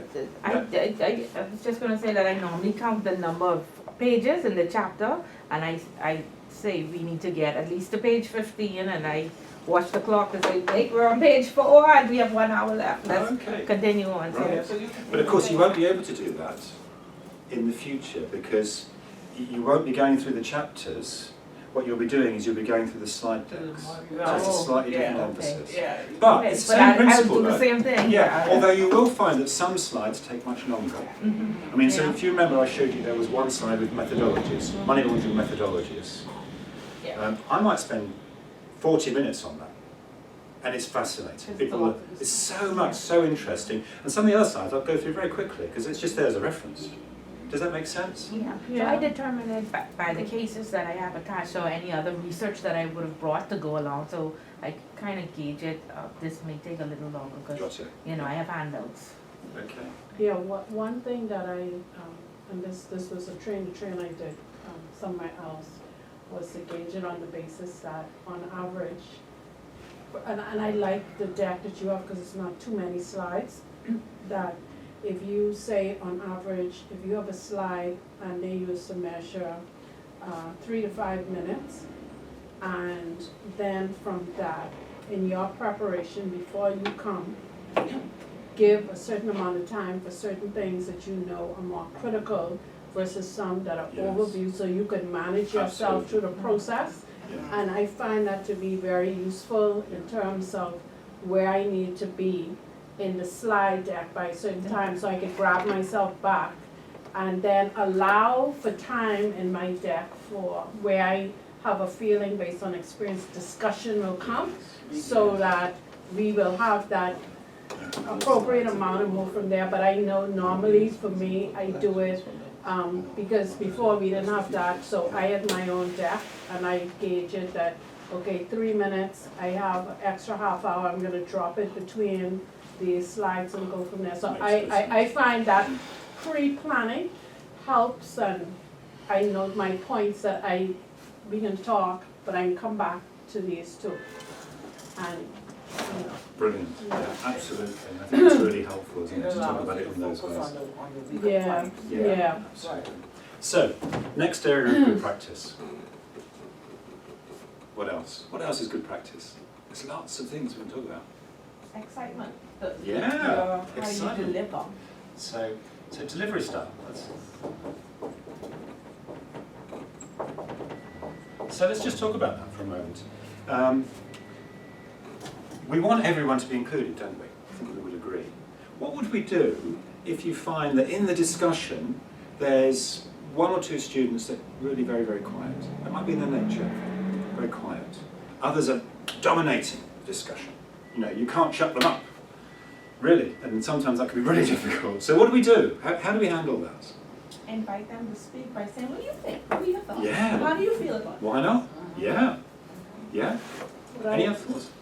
What I do, this is why I ask everyone the area they work in or the institution, because once I get a feel for who's in the room, if I have gaming, banks, insurance, then I am going to we can have discussions so that when I survey everyone, I'm able to grab people up from different groups. Because the other thing you have to be careful too, sometimes when people are quiet, they don't want to be singled out. Yes. I think you always have to be careful Yes. with that. Yeah, So absolutely. I try Yeah. and gauge it, and then after class or before, there's something I do before as well, is that I come early for my first one and like talk to people one-on-one. Oh, how far y'all got so far? Who was the last? Just conversation to get a feel. Yeah, and they get comfort with me, so that when we start, I go, well, so and so, someone shared already that they have this background. Yeah. This is what happens in these institutions, and they get them more one-on-one. So I find that to be Brilliant. useful. Absolutely. And if you don't want to single people out, Mhm. what you might do is say, well, anyone over in this side of the room? Yeah, yeah. If you see what I yeah, mean. It's yeah, kind of, yeah. but they don't feel isolated. Yeah, But we do want everyone to contribute, yeah. don't we? And I think that becomes quite important. Eye contact is important in achieving that. And knowing your class, and Jackie, that's a point that you made. So I know that there's someone from banking, someone from a trust and corporate service provider, someone from gambling. So what's the gambling perspective on this? Anyone, because in there you know there's only one person who can really answer that. But you're not putting them on the spot, you're saying, well, what's the gambling view? And then you can always answer it yourself. If it's quiet, well, what I think it might be this. So it's really And important. one other thing too, Jim, even though putting on the spot is sometimes a little awkward, especially initially, it's probably not a bad idea in a setting like classroom to get them used to being put on the spot. Yeah. Because if they're not currently being put on the spot in their jobs, they will eventually be put on the Right. spot, whether they like it or not. Yeah, you're right. You're right. It's a good point. It's a balance, isn't it? Because I think, I agree, I'm trying to be sensitive to that, but really good You know, point. it's not always gonna be Yeah. that way. Yeah. Yeah, I had a but- French Canadian boss once who, after central bank inspection, I'm responding to the central bank, he looks at the response and he comes to my office, he says, Mr. Wilkinson, who do you work for? Me or the central bank? Just remember who pays your salary. And I said, I work for both of you, I'm afraid. I'm the compliance officer. That didn't go down well. Sometimes it doesn't. But you've seen that. But yes, You're managing that absolutely. relationship. It's a great example. It's a really good example. One thing I always do, and at the beginning of a workshop, and obviously you wouldn't do this every workshop because very soon everyone knows everybody else. But particularly the first workshop, right, who have we got in the room? So where are you from? Why are you studying this course? And I'll try and find something that I have in common with them, or they have in common with someone else, and try and draw the connections and draw them out to get them used to speaking as well. Because very often it's just that first time, isn't it? Once they've spoken once in the class, they're kind of more comfortable to talk about more in the future. Okay, and we've talked about delivery style in terms of excitement, passion, animation, movement, open stance, and so on. Good practice. What else is there? Preparation. Good point. Really good point. And we will all have our own individual ways, won't we, of preparing. Really, really good point. Any thoughts on that? How do we do it? What does it look like? Well, I normally, like, I spend some time on the website and I do research based on what the chapter entails. I look at the task and see if there's one that will be applicable to try and, change it up, not to just be there. Sometimes the discussion is boring. Sometimes the same people participate every time and they take over the entire class. So I try to change it up. So I prepare too, so I can get the people who don't always speak up engaged and involved. Really good, yeah. So any other thoughts around preparation? I'll tell you what I do whilst you're thinking about that. Not so much now, because I've led a number of workshops, I'm a little bit more comfortable, but for the first 2.5 years, for every workshop, I printed out the slide deck with the notes page. And I printed it out on one side of the page only, not on both sides. And I put that into a folder, and then I marked for each slide, because that name relates the slide to what's showing. There's my notes, I can highlight them. Just, these are the key things I want to remember, and I add on the other side of the page what I need to cover here, key points, questions to ask, and so on, using different colour pens and so on. And then I use that as my reference point throughout the workshop. Works really well for me. Yeah. But of course we've got our own styles, so but preparation, so that's really important. And I try to localize it as much as possible to bring it home so that they can tie it in. This is what is happening now currently in the Bahamas and Good point. Yeah, Yeah. the different laws, if, Yeah, good point. And when you've got a large number of people in the classroom, you can normally find someone you can relate to. yeah. Because Some of what they're regulator doing. will be there, Yeah. yes, FTRA, some places over there. Brilliant. One thing I didn't mention in terms of delivery style, which is I think you would agree is important, and that's people's names. I guess it's easier for you when you've been doing it for a while and you know people's names anyway, but use them. Hopefully you get them right. I have a terrible track You're good record. with that. You get it right. Well, no, my track record's not good, I'm afraid. I've had some howlers. But I try to, and it helps because it brings people into the workshop. Okay, other good practice. Any other thoughts? I think diversity in your presentation, if you use the same approach all the time, I think that could get a little boring, because people say, well, I just read, but if you change it up, so sometimes they may have slides, sometimes I'll have a question at the beginning, so we'll talk about something and I say, okay, this is a question for all of you. I want to hear your feedback, and then I'll talk about the topic, right? And so I want to hear what your take is on this topic, and then we walk it through, so that you see that, okay, we are going to be applying it, and not just, okay, I'm standing there and I don't read the book. I said, you need to read the book, we're not reading the book. I am highlighting certain things, so we can discuss in detail. Really good So point. I think it's good to check, because I always imagine sitting as a student, and I don't want to be bored, and I don't want to hear myself talking too much, so. So what I hope you'll find is that all these different slide decks are different, and they'll take a different approach. But you have touched on something that I think is really important, and it's worth touching on, and that is how much are we asking and how much are we telling? Now what I mean by that is, up until recently, my approach has always been to start a subject, few sentences to introduce it, and then group exercise, what do you know? Which is kind of good, and it establishes a baseline. But I spent some time in Shanghai recently, and when I tried to do the same thing over there, they just would not have it. They were saying, no, you're here to tell us. So it was a fundamentally different approach. Now, that's not necessarily right, but what it caused me to think was, actually, how much do we introduce them with? How much do we share on the subject to enable them to discuss it?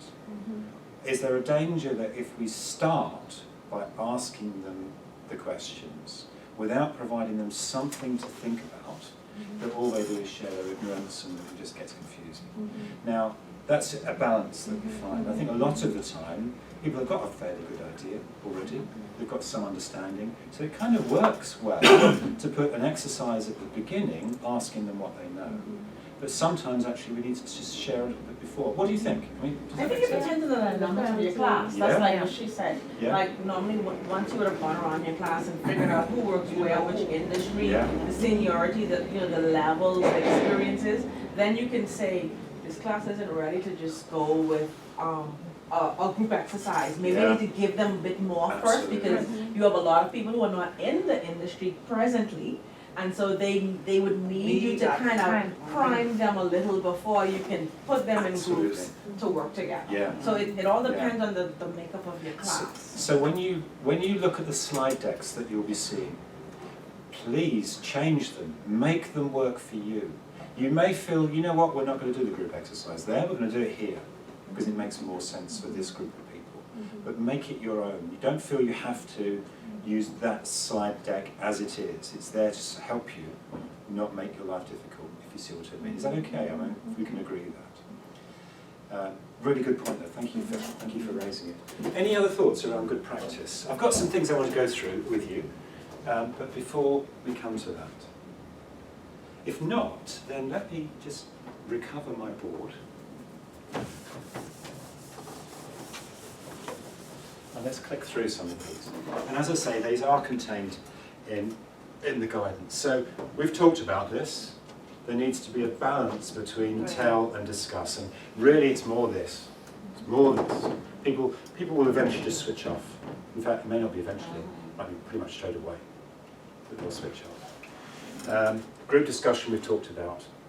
People love it. That's my experience. Even yesterday, I only had 4 in the group.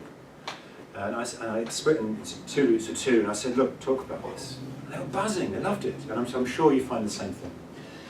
But there is nonetheless a need for us to all talk about this together, and a typical model might be introduction from the trainer, group discussion, groups feedback, trainer captures the key points, then let's have a discussion about everything.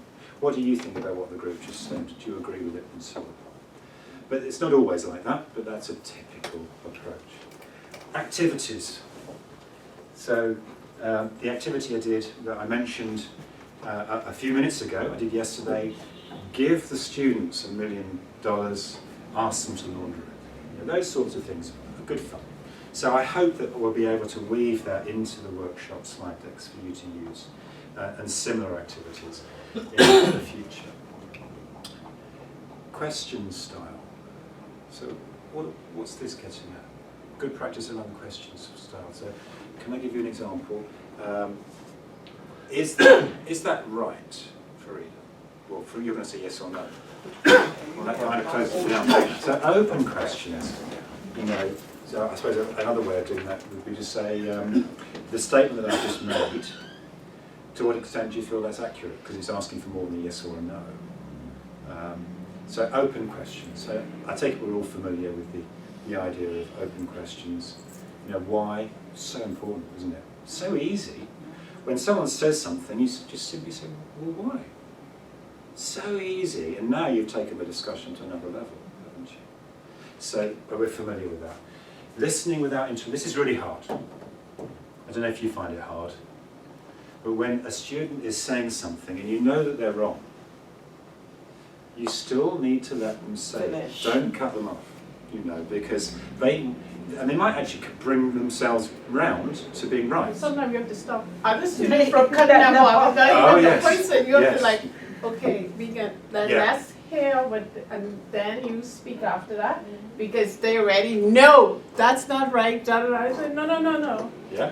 We have to hear it Yeah. because I feel there's something there, so let's hear all the viewpoints, Yeah. and then we. Absolutely. And Yeah. I love the way you do Yeah. it. Because that's a gentle way of doing it. It's a gentle way to say, you know, we're hearing, you Sometimes know, you're more. without having to sort of slap Because someone down. sometimes people go all around the mulberry bush before they get to the That- actual It's so, point. it's so Yeah. frustrating. Yeah. I know, but we have to let them But we have sometimes. to let them get to the Yeah. point. There's a gender imbalance because there are way more females in the class than males. Oh, really? And, yeah, and the males Wow. In the cannot industry. stand that they wanna say their point and end it. The females wanna go on, and like 3 or 4 females wanna comment. The males like, can you end this please? Can you cut that off? Like they're in the back, so, Oh, okay. yeah. That's really frustrating. That's That's the one Samuel. They're in the back like, Samuel says, yeah. That's and true. then one That's put me true aside, sometimes. I one haven't put me done aside and that. they said, Sometimes. 3 ladies can respond, that's it, the rest of them, next Okay. class. Signposting.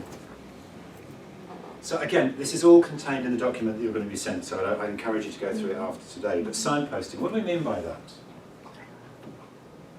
This is where you pause and say, right, so far today, we've talked about this, this and this. Oh, okay. I'm sure you do it without thinking about it. Yeah. It's actually really important, isn't it? Because I you're know. helping the students to put it in boxes in their head. You're helping them to actually deal with that information. So Yeah, I normally go over the summary at the back and I said, do we understand this? Are there any questions? Yeah, Right. that- Yeah. This is Right. what you should know at the Before end of this moving on. chapter. Yeah. Are we Right. clear? Great. Can we move Yeah. on? Good. Yeah. Emphasise key points, well, that kind of stands to reason. And I'm sure we're doing that, but it's important, isn't it? So some things are really secondary. We don't need to remember this, but, so an example, I often use it, but FATF recommendation 10. FATF recommendation 10 says we do 4 things when we do customer due diligence. They are vital.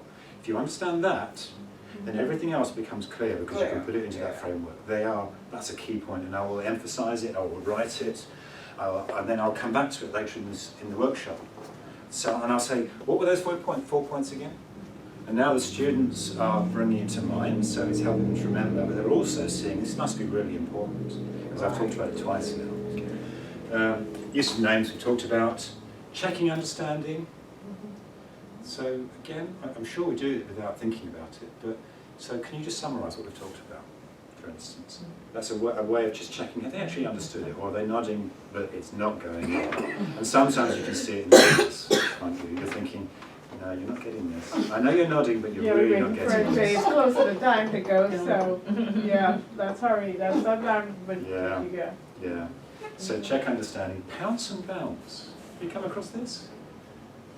So again, this isn't for everyone, but the technique is where you're not getting answers to your questions. So you might ask an open, we're going to break for coffee in a moment. You might ask an open question and no, silence. So you then pounce on someone. Now, if you're going to do this, you need to make sure it's the right person, not the person that's going to be uncomfortable being isolated. So then you say, well, what do you think, Sandra? Sandra says whatever she thinks. And then the bounce is, well, what do other people think about what Sandra has just said? So you're bouncing it to someone else. The danger is that you get involved in a dialogue. So you ask Sandra, what do you think? Sandra says, and then you say, well, I think that's a good idea, and Sandra says this and that. And then everybody else could just go, because it's just a conversation between the two of you. But actually, and I'm sure you do this, but actually you want other people, so you bring other people in by saying, well, what do you think about what Sandra's just said? Do you agree? Does that make sense? And then somebody else, and then actually when it works really well, you can actually just take a step back and sit down and let, to a degree, Yeah, Yeah. it's just not going. as long as it's under control.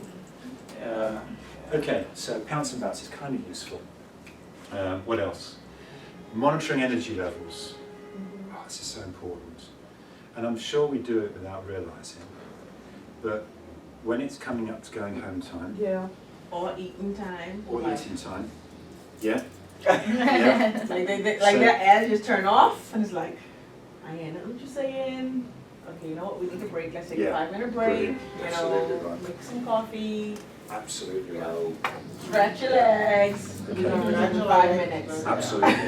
What about though, and I agree with you, let's bring that lunch forward. Let's have the coffee now if that's what we need to do to get people back in the room. But what about, we've just had lunch, there's no break now for coming for some time, and I can see that lunch is maybe a little bit too heavy. People are starting to drop off or So they we could do. stretch. Yeah, brilliant Vanessa, absolutely. Yeah, right, everyone stand up. Don't Right. but you might say, right, stand up. Or let's do an exercise. I'm going to ask everyone a question. If you think yes, then stand up. If you think no, then sit down. Now, You know, we just do something and then get the Get them energy. moving. Yeah. Yeah, really, really important. Okay, use examples, analogies and cases, and Jackie, you've already mentioned this, haven't you? So I think we're probably doing that already, and particularly related to people's work and to what happens here in the islands. What do we think about humour? You need it. have a lot of that. Because a lot of these topics are heavy, so you need it. You need it. Yeah? I think actually that's But it's my not- style. No, it doesn't have to be. You know, it's not a requirement, but kind of My helps. style, yeah. Kind of helps Oh, if you my can. style. Or if you can't yourself, at least let the class, if you see what I mean. Yeah, It's a bit of a risk. It's a risk. If you say something that's funny and then no one laughs, tumbleweed, you know, that's not a good feeling, is it? So it's kind of a risk. But it helps enormously if you can.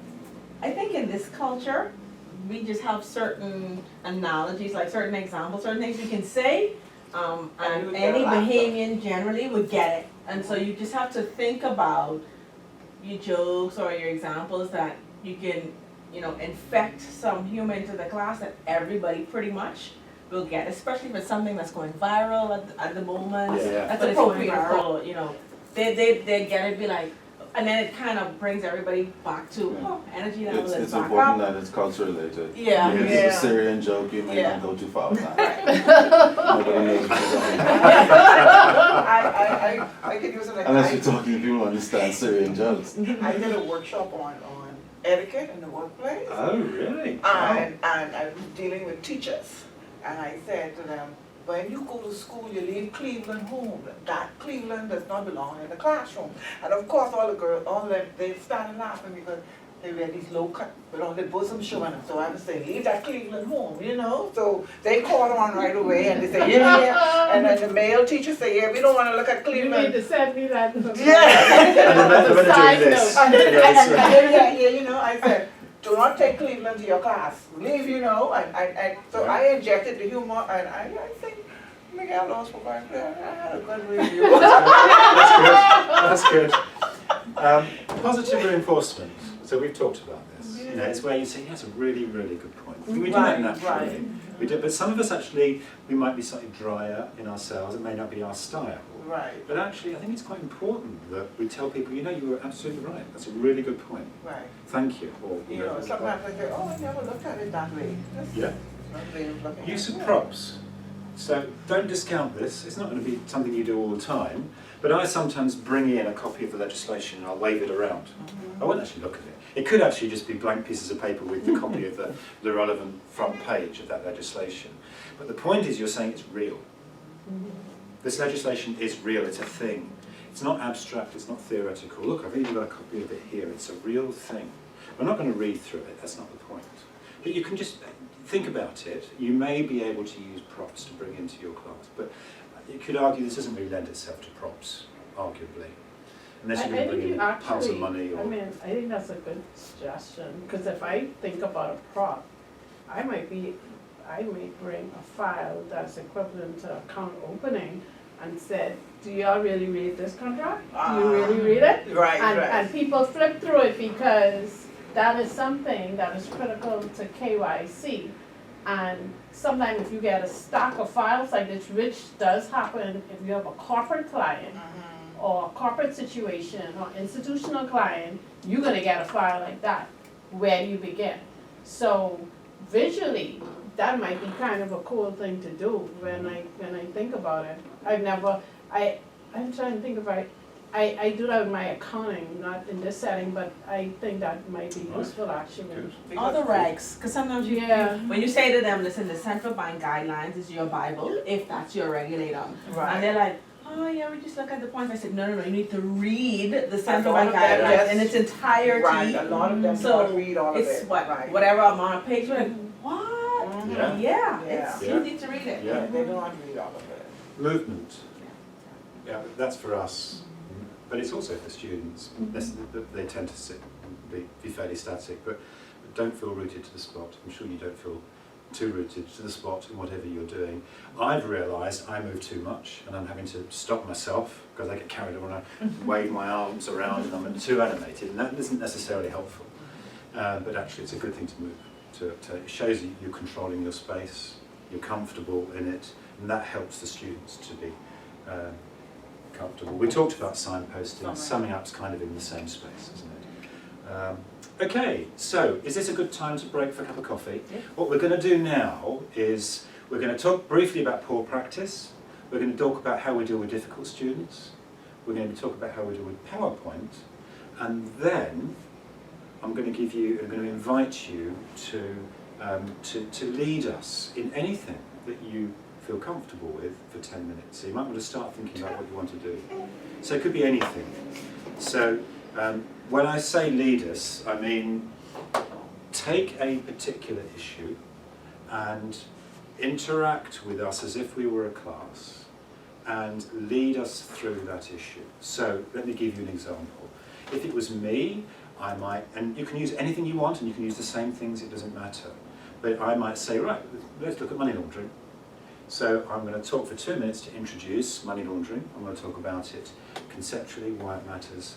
And then I'm going to have group exercise, and you've got 3 minutes to come up with a title or a definition, or to identify different types of money laundering, or to look at the goals of the money laundering, or something similar. And then we'll do that for 3 minutes, and then you will draw from the groups what they've learnt from that. So it's something like that I'm going to invite you to do for 10 minutes, just to get a feel for this style of delivery, but it also gives me an opportunity just to reflect that, yes, we're really comfortable that you can lead ICA workshops. Is that okay? Are we comfortable with that? And you might just want to think about how you do this, what you're comfortable with. I would say stay with something that's home territory. It doesn't have to be related to AML or GLC, it could be etiquette in the classroom. I'd be really interested to hear about that, Vanessa. I already begged it, but, that's presentation. but please use some of these things that we're talking about. Yeah. And get the interaction going, so rather than just lecturing for 10 minutes. But so everyone's nodded. Samuel, are you okay with that? You comfortable? Well, I'm going to get up and say something. Right? Great. I mean, this is impromptu. Impromptu always has its issues, but Yeah. I'll say whatever I can think of saying. Yeah, good. But get us all involved, so it becomes a learning experience for all of us. And again, I mean, Sammy, if you want, you can use the slide deck that I've got for Saturday morning, if that would help you. You can use that and take us through that, or whatever it is that you're comfortable with. Tiffany, are you all right with that as well? Okay. So we're going to do that a little bit later. Let's actually have 5 minutes now just to grab a cup of coffee, and there are donuts. And there are 6 donuts, and there's 6 of us. So that's a happy coincidence. Yes, there are 6 donuts, so we should be okay. So 5 minutes then. Thank you.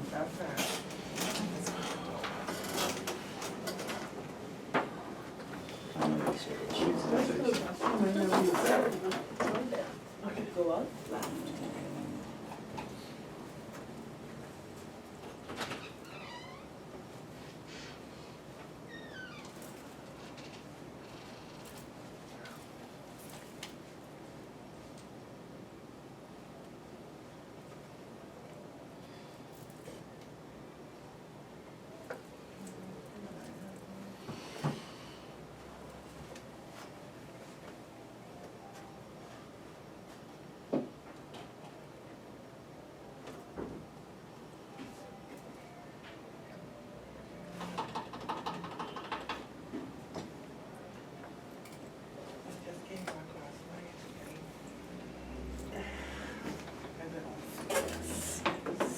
Sunday I had to leave in air ambulance and stuff. That's why I had to go there, take the phone. They wanted to know that surgery started there.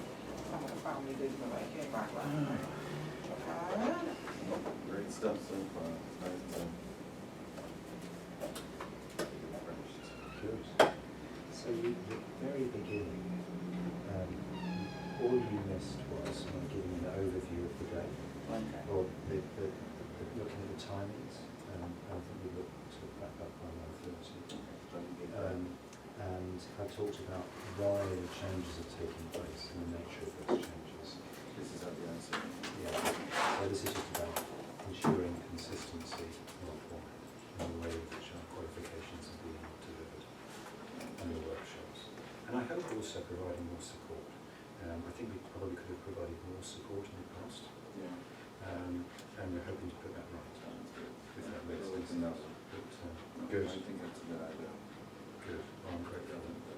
I was telling you know, sometimes, for example, a lot of the materials or the better comfortable as it should be because it gives students all the information they need. So it's very important. But certainly things like lectures, which will not keep the instruction. Well, they do have the summaries at the end of each chapter, and they're in greyed out boxes, if you see what I mean. Yeah, and I presume that those summaries will cover like all the key issues. Yeah, I mean, they are very brief, but they point the student to these are the key issues. Yeah. And obviously, if they don't understand them, they need to go back into the Of text course, that's the key. to read it. Okay, well, that's good. But of course, the workshops also are designed to focus on the key issues. We're really fond of that. Right, I'm going to share these around before. Tiffany, would you like to? I had one already. Oh, you've had one already? Yes, Oh, right, okay. okay. Yeah, I've already heard. Oh, right. Okay, I I missed had that. 2 of those. That's it. No, that I should read it down. Are you sure? They're saying your name. I'm sure they want to be. You're okay. Very Halloween, the trick tree right Yeah. there.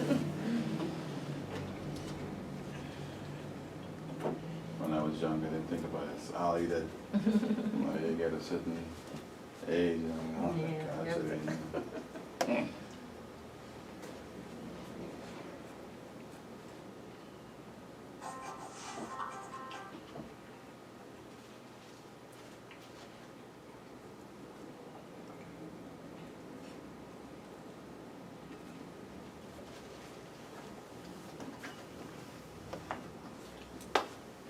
So Tim, are you gonna give us topics or should we just, No, you No? can.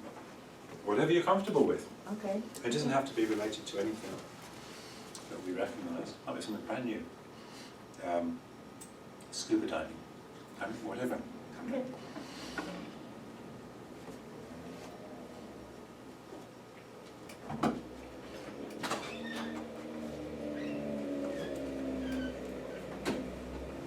I don't know that.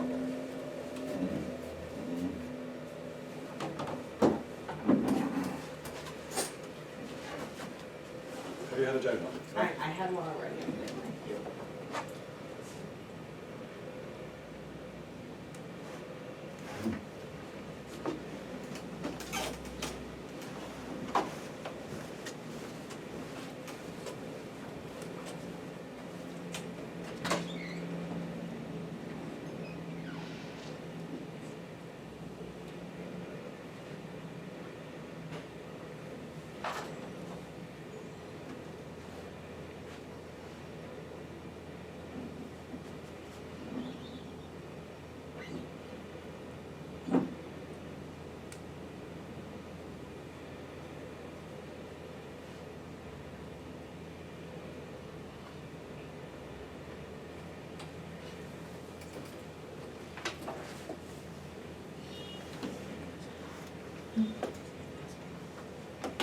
So is this starting for this GRC or is this starting That is for the GRC. new AML next year? It's both. Both. So I'm writing a workshop this afternoon for Samuel to lead in fact. so this one. And my colleague Jonathan Dowdley will write one for the following Saturday. So we need to get our act together. I have my book already. Because I'm teaching the GRC, so it will be. I think I missed that piece, so the book is gonna be eliminated completely, or would?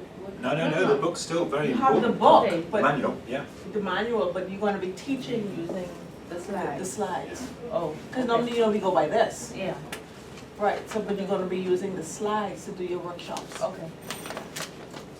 right? Yeah, absolutely. Yeah. Okay. So the book's just there in the background. Oh, okay. The students need to look at it, read it, but you don't use it in the workshops. Do you have any tips on making them read? Well, that's the first workshop. Oh. It's all about study, how we study, Study, and we talked okay. about that. Oh, okay, yeah. You know, what's good practice Yes, and so okay. on. And we could say very boldly, if you don't read it, you will fail. That's a good place to start, you know, as clear as that. Obviously, they need to then relate it to the assignments and so on. But if they don't read, if they don't study, they will fail. And it's a lot of money, isn't it? Yeah.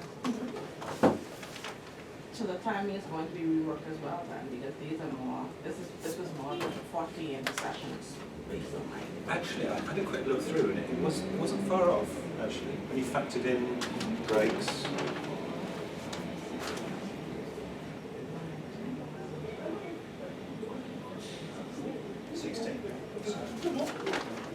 I wanted it to be roughly the same because I appreciate that people can be invested in it and so on.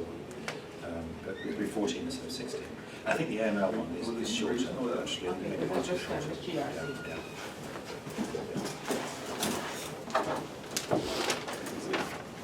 yeah. Okay, where are we up to then? Where are we up to so far? And I'm going to signpost now for you. We've talked about changes within the diploma workshops and how they're going to be delivered. I hope I've set out for you what you're going to have, what you'll have in your hands. That includes not only the slides, but notes supporting the slides, starting with this Saturday. And I'll send that to Miguel this evening, so you can send it on to Samuel, and we can do that. We've gone through good practice, and we've identified a range of different areas of good practice that make a difference in terms of how we lead these workshops, that can transform a workshop from being something very dull and dry to a thoroughly enjoyable experience for the trainer and of course for the students as well. There are a few more areas I just want to touch upon with you: how we handle difficult students, and how we handle PowerPoint, and then there's an opportunity for us to deliver for 10 minutes or so within what we would consider to be a workshop environment around anything that you're comfortable with, anything at all.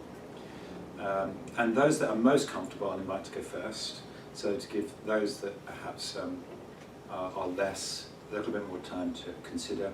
And if necessary, we can just break for 20 minutes so that you can actually think about what you're going to do and how you're going to do it in those 10 minutes, because it's important and it enables me to make some notes so that you're accredited, you're formally accredited today in order to lead for us.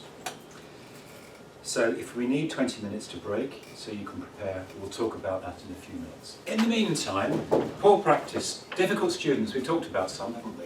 I think you've mentioned those students that want to dominate the discussion, those students that talk over others, which you might let it go once or twice, but if it keeps happening, that's tricky. And then there are the students that just want to make your life a misery. They will search for the question that will trip you up. Yeah. They want you to fail, because that's just in their DNA. And then there are those students that just challenge everything, that they refuse to accept what's being told. It can be very disruptive. And combinations of the above. So how do we handle them? Any thoughts? So let's give you an example. So let's make it real. You've got a student that is very emotional, and that's very often what drives this. They're very emotional, they feel passionately about something and they feel you are wrong, they're pointing the finger at you, they're speaking loudly, and they're going on and on and on. I think you have Well, some that's experience why in you have a that. lot of excitement in that class. Let her tell you an experience Okay. that she has. Okay. Trust me, I've never seen this before in my life too. Yes, I'm ready. You know, Take a front seat. listen to this. I was teaching off-site, just the intro to AML, and it was I think a broker-dealer firm. And in our first class, a lady, after the class, I introduced myself. I said, can everybody introduce yourself to the class? And when it was her turn to introduce herself, she said, I hope you're here to say and tell these people that they shouldn't be here and they shouldn't be looking at me, and they, you know, she just went on and on and on and on and on. And I said, okay, thank you very much. The HR person was right there, so I looked at her, like, can you please interject? And she's like, no, this class needs to be under control from the beginning. You need to let them know that they shouldn't be here, and this class is for us, and please tell her to stop looking at me. Right. Yeah, so it was crazy. What about the $300 million? Oh, and then later, after I got her to calm down, I got her to calm down. There was an excerpt in the book about September 11th, and they estimate that the total spent to carry it out is $300 million. And so the book gave an example of how they spent some of the money. She said, well, that's only $200,000. How was the rest of the money spent? And I said, if you look at the bottom, we can go on Google and we can print out. I said, it's 17 pages. I said, I didn't bring it with me today, but I will bring it next week and we can go through the entire thing. And she's like, see, I knew you didn't know what you were talking about. How is it that you can only tell me how 200,000 of it was spent when they spent 300 million? And then she starts to talk amounts and say, see, she doesn't know what she's talking about. She doesn't even know how they spent all that money. So then you should say, well, you take the class over. No, I guess the second week, and after that, you know, myself and the HR, we spoke extensively, and, you know, I spoke to Miguel as well, and we all had a discussion, and so they had a meeting, and they, you know, that's just not good culture, that's not professional, that's not how we act in front at all. There should be better quality care, and especially when we have outside visitors. And so by the third class, I had them come and everybody was participating. Well done. Yeah, but I was afraid to go back. I was afraid to What go was her back. position in the organization, do you know? No, I entry level, nothing, Entry you know, level? but very much older for an entry level Okay, position. okay. Yeah, Young. like a 60-something-year-old. So when I she try got- to train on you young, you Yeah. get a father. Yeah, so they had brought in like a consultant, but then realized she could only do entry level. But because of her age, you know, she Oh, felt. yeah. And I guess that may happen, like, She and felt I- threatened.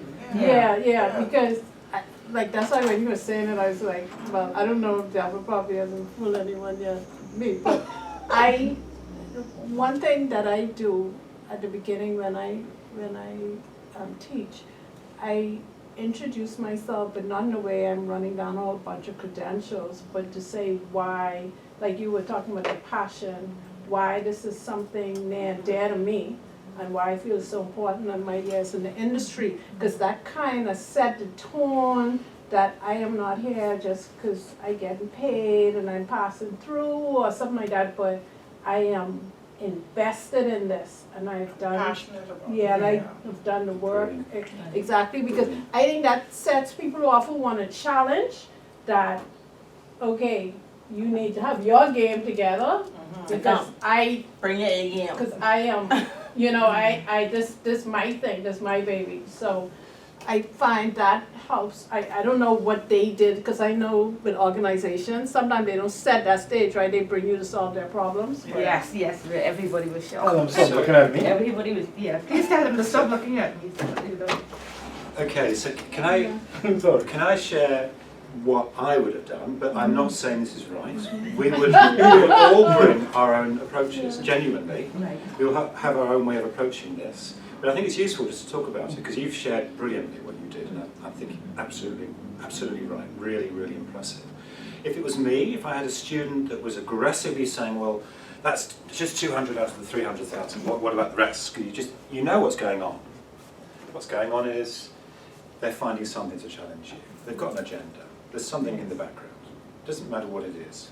But the issue that's in front of you is, well, it's 200,000 out of 300,000. So if it was me, I'd have said, brilliant, you're absolutely right. That's only 200,000. Really good point. And I would have gone to the board, and I would have probably written there, report to Congress. And I'd be saying, and I get excited at this point, because that diffuses you.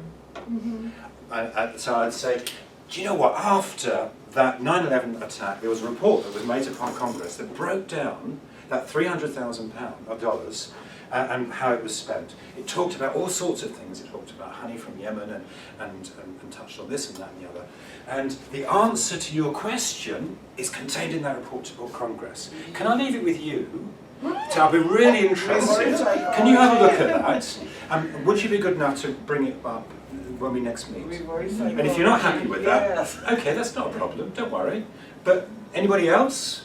Because if somebody else will do it, now you're being put back in your box. Everybody said, Ma'am, stop being ridiculous. Said that she can't, this is just an overview. She will not tell you how, you know, the class, I had to control the classroom.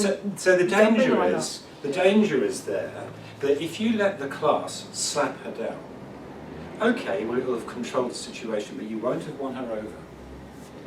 I bought it the following week. I bought it the following week, and I said, after class, here's the report, it's 17 pages, let's go through it. She said, oh, I'm very, very busy, and I'll take it home. And the third class, I said, are you ready for the discussion? And she said, no, don't worry about it. Never really interested in That wasn't the point. There was some other issue. Some other issues in the background. But She wanted you to took her disrupt up, you. and that's not in a negative way, but in a positive. Really good point. Let's talk about that then. This is what we need to talk about, and we'll go from there. There are other things to consider here, though.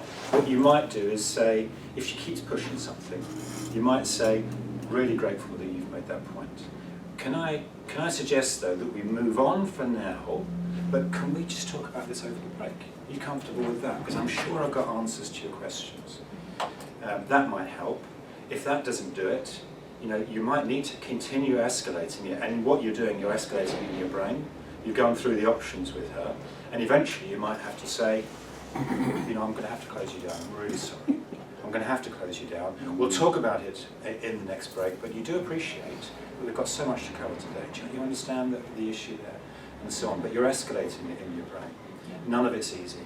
And you're emotional as well. Yeah, and it taught me a lesson, because I was ready. I told Miguel I will not be going back there, but I realized, they were being forced to attend this class. Everybody didn't agree, and then after 1 or 2 sessions, they became comfortable. They realized that it wasn't going to harm them; it was going to do more good, and then they bought into it, and so they calmed down. Brilliant. So at the end of the class, we were all in love. Like, Yeah. oh, thank you. What else do you teach? What else is there at the institute? So. And that's when you know that you've won, isn't it? Yeah. It's not about winning the battle, it's about winning the war, isn't it? Right, and in fact, when she came to take the exam, she gave Miss Bullitt was excellent. She stopped Miss Bodie to give, Miss Bodie asked her to put it in writing, and I said, okay, thank you. Good. A good review. So. Okay, so let's just run through some points around this. Poor practice is talking over students, and I'm sure you appreciate that, even if they're wrong, even if they're... You might eventually have to do it. You're starting to think, hang on, we're running out of time now. But you just need to find a point in time when they pause for breath, or just find a way of just easing yourself into that without making them feel uncomfortable. So you might just need to allow them to vent. So when she's going off, just let her go. Just let her. Yeah, okay, just say it. No. Hopefully it won't last 20 minutes. But you might just need to let her Thank you vent. so much. Because otherwise she's just going to be boiling. Yeah. And then it's going to be disruptive, and it'll come up in another way. Bad practice is losing your temper. You will be emotional. You can't help it. We're human beings. We're emotional, we're sentient beings. You will react with emotion. The difficulty is controlling that. It might be for some of us very mild, for others very strong, but you need to be aware that you're reacting with emotion and not allow that to influence your behaviour. If necessary, park the difficult questions. We've talked about that. And I think, Jackie, you gave an example as well. Don't allow persistent disengagement to go unaddressed. So here, you've got a student that is literally all the time, we all have to go on our iPhones occasionally, of course we do, but literally all the time, then you can't leave that. So options. I say from the beginning of the class, I recognize that most of them work, they have Mhm. families, and so I say to them, if you have a call that you have to take, or you have a message that you have to send, recognizing that you have families, please, you can just walk out so you don't disrupt the class, or can you keep it to a minimum because you're going to disrupt others around you. And most times they would agree because we've addressed it at the beginning. Absolute, brilliant, love it, brilliant. Yeah. Any other thoughts? I normally, I say the same thing, no cell phones allowed in the class, please walk out. Oh, Because, yeah, it's right. the beeping, Oh, no cell phones at all, or just no noise from them? yeah, no noise from Okay. them, yeah, because they're beeping, they're. Not leave your vib- cell phones at No, the no, door. no, no, no, Okay. no, but no Okay. vibrating, or just, they put it on vibrating, then it buzzes on the desk, and it irritates, or disrupts the class, so Okay. I normally said, I said, please, by all means, just step right outside, I Now, have no if a issue. student continues to, if they continue to, then you've got a choice. You could actually go and stand next to them. You don't have to talk to them. You just happen to be standing next to them, and they'll become aware that you're there. And then they'll be thinking, oh, then they'll actually do the maths themselves. If that doesn't work, you might actually just take them to one side to say, are you okay? Is everything all right at home? I can see you're really on your iPhone or your smartphone. Is everything all right? Because you're turning it around there. You're making it positive. What about if two students are talking to each other, and they may need to occasionally, they might say, have you got that piece of paper, or have you got that? So, what did I just miss? That's fine.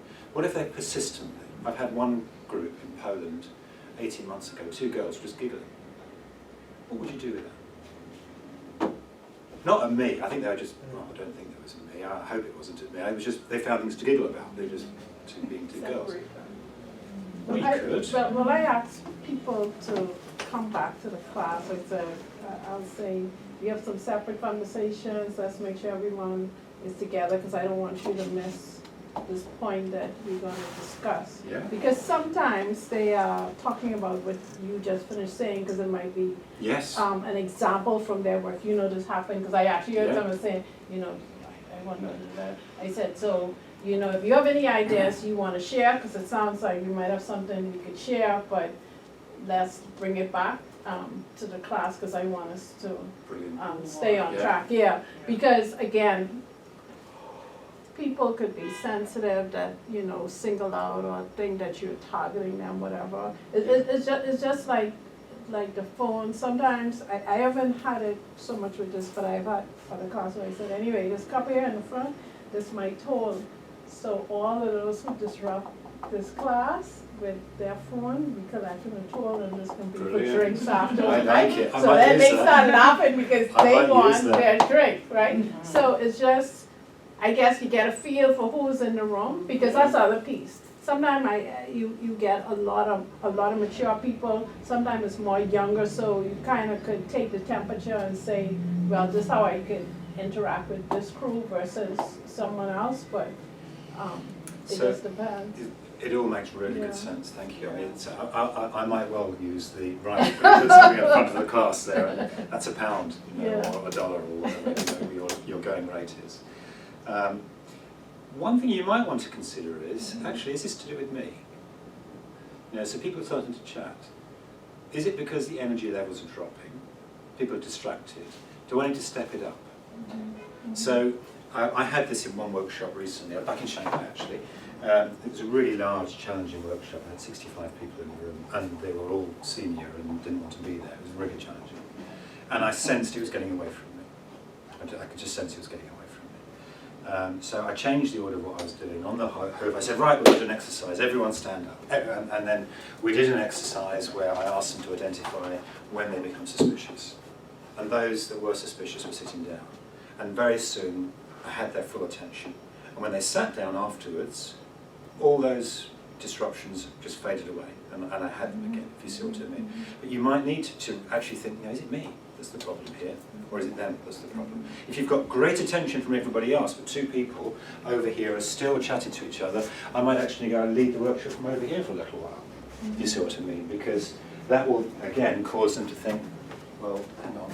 Why is he standing? Why is he standing here? Is this a gentle way of saying, please, without actually isolating you on the spot? Allowing domineering students to monopolise debate. This is really, because it's natural that some people will know more than others, and you don't want everyone to contribute exactly the same way. It's not life, it's not the way we're built. But you do, nonetheless, want there to be some balance around this. So any thoughts about how do you get the right balance? Encourage everybody to participate. Yeah, actually, I think it can be as simple as that, can't it? Yeah.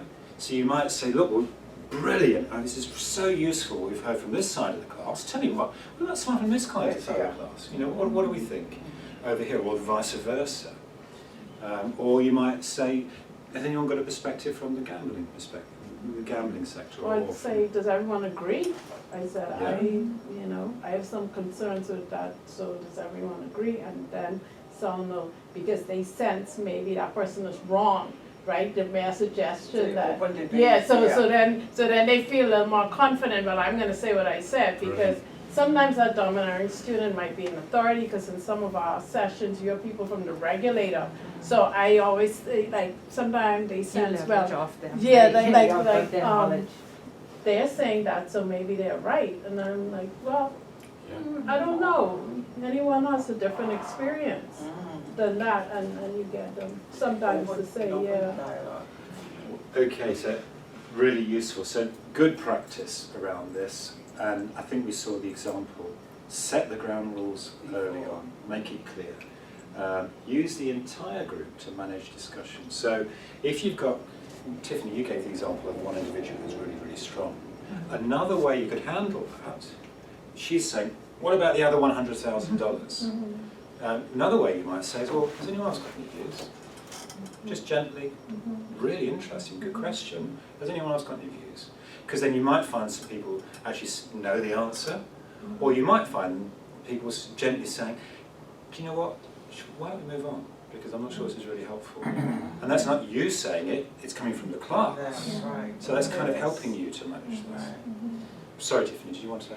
I was just going to say on the ABIFS side, some of the classes that I teach, class participation is actually 10% of the grade, and so that helps. And so I start with, everybody has their 10%, does anybody need it? Anybody hasn't read as yet? And everybody says, oh, I need my 10%, I need my 10%. And I say, that 10% is the difference between an A and a B, and a pass and a fail, so make sure you get it. And I get everybody to buy in. Brilliant. Yeah, so. It kind of makes it a bit easier, doesn't it? It does. Unfortunately, we don't do that, but it would help, wouldn't it? Parking overly complex or technical issues. Not everyone needs to know. This is actually really difficult, isn't it? So let me raise a question. You've got a very mixed group. Very, very mixed group. Some people who are relatively new and some MLRO black belts who've been doing this for years. And you're coming up to a fairly complex issue, quite nuanced. Beneficial ownership. Quite nuanced, isn't it? It's quite challenging. How are you going to keep both sets engaged? The really experienced and the very, very new, or the relatively new. Any thoughts around that? And I don't pretend it's easy. From me, what I would do is, I think everybody needs to have a basic working understanding, and so I would take the discussion that far, and if the black belts, right, they want a more technical answer, I would park it until a break, a coffee, or after class, we can discuss further, but I need to make sure that everyone has arrived at the same standard that the regulator is expecting them to be, because like you said, a junior compliance person wouldn't need to know certain things because I'll be the MRO's job. Yeah. So, that's how I think I can cover every student, but not get them bogged down in the weeds, because I don't wanna confuse them. Yeah. Any other thought? Really, really useful advice. Any other thoughts on that? I agree with Rita, because I think you have to make sure everyone has a baseline, but sometimes what I do is say, I acknowledge, I said, this is a complex situation, there's not one size fits all, it depends on the complexity of your institution. I said, I don't want to give you an answer and you run with that and say, this is the only answer. So I said, at a base level, just like I said, at a base level, these are the key considerations. I said, from there, I said, I encourage you to look at the guidance, consult someone who has more technical knowledge. We have someone from the FIU, we have someone here from Central Bank. They can give perspective. And if they are the person asking the question, I would actually say to them, at baseline, this is where it should be. And then maybe during the break, we could go deeper into it. But, so everyone knows the reason why it's gonna get parked. And the part that they really have to get without them feeling like, well, I don't know what I'm doing, versus this is something, the answer's just not there. Because I don't want either to guide incorrectly, because that's the thing I'm always guarding. You know, I went to the class and she said to do this, and she was XYZ in the institution, that I know. So, Makes good sense. because some of them do it, and yeah, they quote and I'm like, She no, said it's and I get a this call way. from one of my friends, what did you tell XYZ? So, Yeah. So it's challenging, isn't it? I think one of the things that you both talked about, I don't know what Tiffany and others think around I this. try to refer to the text for the persons who aren't as experienced and don't understand. I say, you know, let's look back at the reading. Do you understand this? Yeah. And then perhaps let's do some homework. Let's go back home, do some research, and let's see what else we come up with.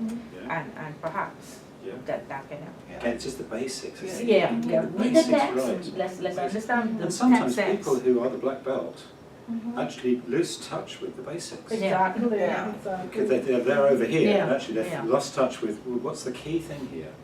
But they've kind of lost it in the But detail. sometimes you actually have persons that they read, but they have a comprehension problem, and so that sort of hinders the depth that they can. Absolutely, yeah, we need to recognise that. That was a good point, Vanessa, I agree. So, other good practice, addressing issues one-to-one we've talked about during the breaks. Allowing venting. You might just need to let them go and let it get emotional. Just let it, because you can't stop it sometimes, and that's challenging, but again, we shouldn't be afraid of that. We've talked about this. Changing the group composition to vary the dynamics. So if you've got one particular corner of the room, and I can't remember who it was that suggested, change the seating plan. If you've got two people sitting together who have been disruptive, then mix it up. Look at the way in which you compose your groups, or the individual groups, how they're composed. One thing I'll often do is I'll ensure that my individual groups have a cross-section. So I'll try and get someone from the regulator, someone from financial services, someone from outside of financial services in each group, because that's really helpful for them. And my experience is, I don't know if it happens here, I'm sure it will, that they'll really enjoy hearing about what does the regulator think, or they'll be really interested to hear what does a casino do in this context.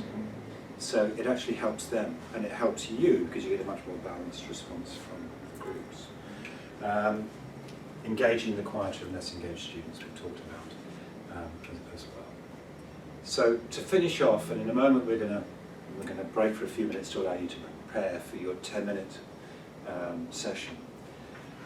Bad practice with PowerPoint, I'm sure you're familiar with, is reading it karaoke. Has anyone been to one of these? So the trainer very often turns their back to the class, which by the way is quite difficult. If you're writing, it's quite difficult. You have to resist the temptation to just do this. You need to try and, it's tricky. But what you don't do is sort of Use of the PowerPoint. Boy, this is poor practice. And it's poor practice because the tutor reads the PowerPoint slides, the karaoke start. It's just painful. Yeah, really? So, yeah, we have to be careful, don't we, around this. Slides are left displayed at the workshop or in the workshop appropriately. And this actually is very easy to do, and I've challenged myself on this recently. So I'm trying to get into the habit of doing this. Click it off. Just click it off. Because that's not the point now. And that brings the intention into the room, doesn't it? Immediately. It's no longer there. I don't particularly like these screens, as an aside. I don't know what you think. This is standard, and I'm not going to challenge the ICA on it. But my preference, so let me show you the screen I'm going to use tomorrow morning at the, just for information, and I'll be really interested in your thoughts. At the conference tomorrow, I'm going to use this screen, which I think is much better practice. So I think this doesn't hurt your eyes. Your focus is on the person that's and is not on the screen, Right. and it's just easier to follow. You're more relaxed as you do this. So we'll come on to this tomorrow. This is really interesting, actually. I'm going to avoid the temptation of being drawn in to speak to these slides, because I'm going to do that tomorrow morning. But I think it's useful for us to be aware that these slides, with the white background, if we can, we just turn them off. What do we think? Yeah, I mean, Vanessa, you said you thought that was probably better to have the dark blue background than the white. Other I think the people? white is harsh, to be honest. It is kind of harsh, I isn't it? I don't use it. You don't? No. Yeah. Thank you. So we need to learn from you, I think.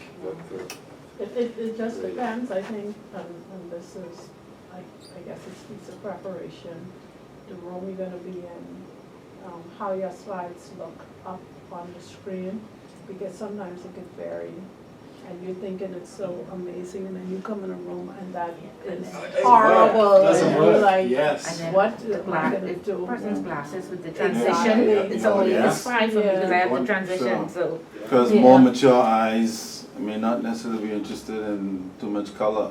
Like more mature eyes like mine, but just want to see the black against the white. Ah. You see So that I distraction, like the Do you know, bump that's distract really you. helpful. Yeah. That's really The helpful. colors, the Yeah. That's really helpful. shades sometimes for older eyes that could be an issue. Yeah. You know the difference? Older eyes when you're not you. Find out eventually. Yeah, in 10 years, You will you'll know see what we're these. talking about. You will see them like this for these workshops, because that's the ICA standard. I've gone on a limb tomorrow morning. I'm leaving because it's me personally presenting. But for a workshop, I'm kind of okay, but we just need to turn it off from time to time. That's all. Slides are left displayed to the workshop. Tutor looks at the screen, turning their back to the workshop. Now, I until recently got very focused on this, and I got it to the point where I could literally run a workshop without ever looking at the screen, because you can see the laptop. But actually, I don't know what your thoughts are, but sometimes I think it's useful to look at the screen, because you're encouraging the students to look at the screen. But that's not the same as turning your back. It sounds like you do that. Sort of part of what we do. Does that make sense? Do you agree? I use the sharp regular pen, so if I put it on the screen, I'll underline, have my eraser, but underline. Oh, Like wow. sometimes I walk up to it and, okay, Like this sort of word, circle, yeah, thing. Yeah. and do that, oh, that's pretty cool. And just highlight them. Yeah, In that and way. then so is engagement Yeah. by me, and not just I'm throwing it there, you'll read it, move on, Yeah. then we're gonna talk about this point. Because sometimes, I mean, I think it just depends. Sometimes all the little animation on the screen is a little distracting too. It could be overkill. I've gone to some last and I think, like people running across the screen and then it's Trying to doing make it this. interesting. Yeah, and it's like Yeah, too much it and I'm like, distracts. what's the, yeah, so. Sometimes I actually prefer the flip chart to Yeah, exactly, yeah, I agree, Yeah. yeah. So, I was in a group recently with HSBC in-house, and we were using flip charts, and it was a train the trainer very much like this. And we asked for feedback, and one of the feedback elements from one of the students, or one of the trainers, was, "You're using flip chart. Seriously? Question mark. This is the 21st century." You know, so her view was, we shouldn't be doing that. And that's kind of interesting, because it's a younger generation thing. But my view is, no, I love it. And I think people relate to it. It's immediate, it's interaction, and it doesn't require any kind of interface. You just pick up a pen and off you go. But that's not necessarily what's which is quite interesting. Millennials are not interested. For some reason, in flip charts, they love the whole techno thing. Just for the hell of it, it's techno. They consider flip charts to be manual. Ancients. Yeah, old school. Plus it's paper, Even you though would it's destroy the very, I love environment. flip charts as well. Yeah, you're right. Absolutely. They come up with so many Yeah. things. Okay, so look, we've talked then about good and bad practice. We've talked about composition of workshops and how this is all changing. This is kind of the part where you have an opportunity to express yourselves. And I've talked about that in terms of how you do that. I need to do this because that's part of the ICA setup, and I'm talking to Miguel about how the other trainers, how we address that, and we will need to find a way to do that. And I hope it gives you confidence as well. So this isn't just about me trying to make your life difficult. So I'm going to suggest we break for 15 minutes just to give you a chance to think about what you'd like to do and what you'd like to say. You can use, if you want to do a PowerPoint slide, you can use that. You don't need to. It's fine if you haven't got something to speak to. But can I encourage you to think about using discussion rather than tell, and bringing everyone into the discussion, and some of the areas of good practice that we've been talking about today. And then very much for you around anything that you think might be interesting, or even if you don't think it'd be interesting, just anything. For about 10 minutes, just to lead us in learning more about whatever that is. And if it's not money laundering, I'll be really happy with that, because it'd be really interesting to hear about maybe something you're doing in your life, anything. So should we break for 15 minutes to give you a chance to prepare, and then we'll go from there. Thank you.